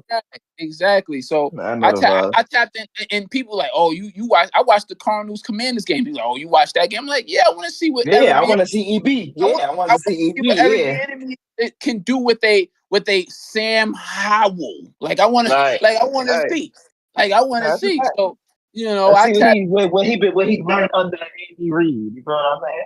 Because my thing is. And then he had the static on the offseason. Go ahead. Right, he definitely had the static on the offseason with the players and shit. You feel what I'm saying? I'm like, oh, he really on his bully. Like, oh, and no funny shit. When you think about it now, because we don't talk about other coaches' tree, like coaches that come from Belichick tree now have like less pressure because it's like barely any of you really succeeded. You feel what I'm saying? So any of you go out, it's like whatever. Andy Reid's coaches, when you leave, it's pressure to succeed because you got Doug Peterson and them. You feel what I'm saying? You got a few guys. You got son Sirianni that came from them. You feel what I'm saying? You got guys that came from them. John Harbaugh came from him. I think who else? Sean McDermott. You feel what I'm saying? Came from Andy. You feel what I'm saying? So Andy got some people successful. So now EB, you got a different type of pressure. Like you got to be successful because the rest of them are. You feel what I'm saying? Like what's wrong with you? Why you not? You know what I'm saying? Why you can't be successful? But we're gonna still understand he's with Washington, new ownership. Let's see if they get him the right situations and see how he, work with that GM and all that too. That matters. Yeah, I mean, but I'm just saying every enemy sound like it don't even got to be all that though to me, team. Because if he does well with that team just this year, he's a head coach. Like that's he went to the worst possible offensive situation so to land a head coaching job by next season. Like he didn't go here. Right. Like, I'm gonna be here forever. Like no. It's just like I'm gonna show you. Yeah. I'm going to show you the offensive mind that I am so that you could jack me for a job. Stop playing with me. So y'all could just stop jacking that, everybody here. Andy. Like I can't do it without Andy. Like, and he's still a call away at the end of the day. So let's stop playing. So it's just like, just like, so it's just, he called him like, yo, what you saw from us here? Like that we could have, so let's really stop. Like, it's just funny how we respect, like how the NFL respects the trees that come from a bill, but tries to fake this. Because Nick Sirianni, we was pooping on Nick Sirianni, especially when he made that one comment about, he was like, oh, when you plant the seed, you gotta let the seed grow. And he's like, yo, we was. We really be pooping on these. We be pooping on these Andy Reid trees that be coming from Andy Reid, and be giving Joe Judge when he first got to Detroit Lions. Joe Judge when he got to the New York Giants, and then when the other dude when he got to the Detroit Lions, everybody was Matt crazy. He's like, But even when McDaniels and the niggas first left, when McDaniels when he went to Denver, when he was Denver, he was on his body. Oh, it came from Bill. Oh, he's got to be this. And what's so crazy, flopped, stunk it up. You know what I'm saying? And what's so crazy, the thing that these dudes all fail at is their ability to, be offensive, like to be innovative minds. That's why I actually have like, they understand all of the disciplinary stuff. Don't get that twisted. All these Bill Tree guys, they understand what it takes to win from a disciplinary standpoint, but that none of these guys be innovative. Like he really be taking dudes and priming them from on some discipline. Like I just want to hire people that I know gonna get the job, get what I want done. Period. Like and it shows when they have to be on their own and their offense look poop, their defense look poop. Like it's just like, bro, what? Right. And so I thought you was a defensive guy. Why is your defense looking poop? Exactly. And so when you talk about like the Sean Paytons of the world, like it's just like, nah, he really, like Bill Parcells schooled him on the disciplinary parts of things, but he's really his own. Like he's really right. See, but like you said, that's a Parcells student. Like how Bill is a Parcells student. You see, Parcells students do well. Just from an organizational standpoint, just from a disciplinary standpoint. Bill was the innovator defensively, though. You know what I mean? Right, and so right. And so it's just like what people fail is when these guys hire their people, they like, bro, I'm already I've learned everything I've learned from Bill Parcells. Like Bill was funny with his because everything he learned from Bill Parcells, he's like, all right, I got the organizational things down pat. I'm a defensive coordinator guru. I just need, some help offensively a little bit, get some innovative minds in here. But it's in terms of who he hired in his staff overall, it was just a bunch of yes men. Yes, man. You feel like I said, NFL hired these yes men and really just said, I feel like he went yes men like the second go around for the other three rings. Second go around. Like I say, the first go around, those assistants was around his age, so you couldn't play that game with them. They was like veteran assistant coaches too. They wasn't like some young kids coming up. Oh, I'm under Bill Parcells. No, these was 40, 50-year-old men too, like at the time. You feel what I'm saying? So it was different then. You know what I'm saying? But I definitely know what you're saying. By the time he got his hands on Bill O'Brien and that's why the second 3 Super Bowls, that crew, dub. Right. Yes, man. Yes, man. But, Yeah. Yes, but I do have, and it's not because they won yesterday, but with this guy in his second chance as a head coach, McDaniels, I got a little faith in McDaniels. He know what he's doing on that offensive end now. Right. Like, I mean, but like this, if anybody could make, if anybody that's left that could make Bill's tree look half decent, it should be him. It's him. It should be him now at this point. Like he's the only one that can just save Bill anything negative about Bill Belichick's tree. He's the only one that can save it at this point. You feel what I'm saying? So yeah, when I look at these games, it be the matchups that nobody would touch, and I'd be like, nah, I'm tuning in because of the story. Like I'm more into football, to the NFL, and way more beyond just matchups. Like every game is like interesting. Every single game. That's what I'm saying. But like a Miami and the Chargers. That's just, of course, that's going to be super dope. And of course, I'm going to. That game was lit. Of course, it's going to be super dope. And of course, I'm going to tune in. But I'm more so people. I'm like, nah. Let me see how Bill going to look against this daunting Eagles offense. Like, let me see how Bill about to look against this. Like, right. They only scored 17 points. The Eagles only scored 17 Bill points. Do is a storyline. Anything Bill does is a storyline at this point. You know what I'm saying? And one of my favorite matchups this week before the game started was the 49ers Steelers. I'm like, let me see if it's going to be another one of them kind of Mike Tomlin years, or is Mike Tomlin really? Because that was a great test for Mike Tomlin. So I'm like, let me see what's up with this. And when I seen that happen, when I look at matchups, even if he would have lost, it shouldn't have been like that. Yeah, man. I thought that was a good test for the Niners on the road as well. I'm thinking good defense. Like, nah, that wasn't. That was right. I'm thinking that was a joke. I thought at the least the Pittsburgh. The line was 2.5. The line in that game was 2.5. Vegas thought it was gonna be close. This is how you know it's bad with Mike Tomlin. I went into that game like you know they could win. That, Pittsburgh could win. No. I went into that game. You know when you got that bad optimism like that. Yo, I'm rooting for you, Mike. Like people just starting to question you, Mike. I'm rooting for you, Mike. Tomlin. I went into that game feeling Mike Tomlin's pressure. I went into that game feeling like, dang, Mike, like, please, Mike, step up and show them who you are, bro. And so I like, when it comes down to football is that fun for me to watch and experience when I actually consider the coaching staffs and what tree that they came from, what coaches they came from, or what type of, statements that they about to make or not make. Because people got to realize all of these players are phenomenal players, and team hate when I say this, but all of these players are phenomenal players. However, what we see, the way that the product is used on the field is the coaching staff.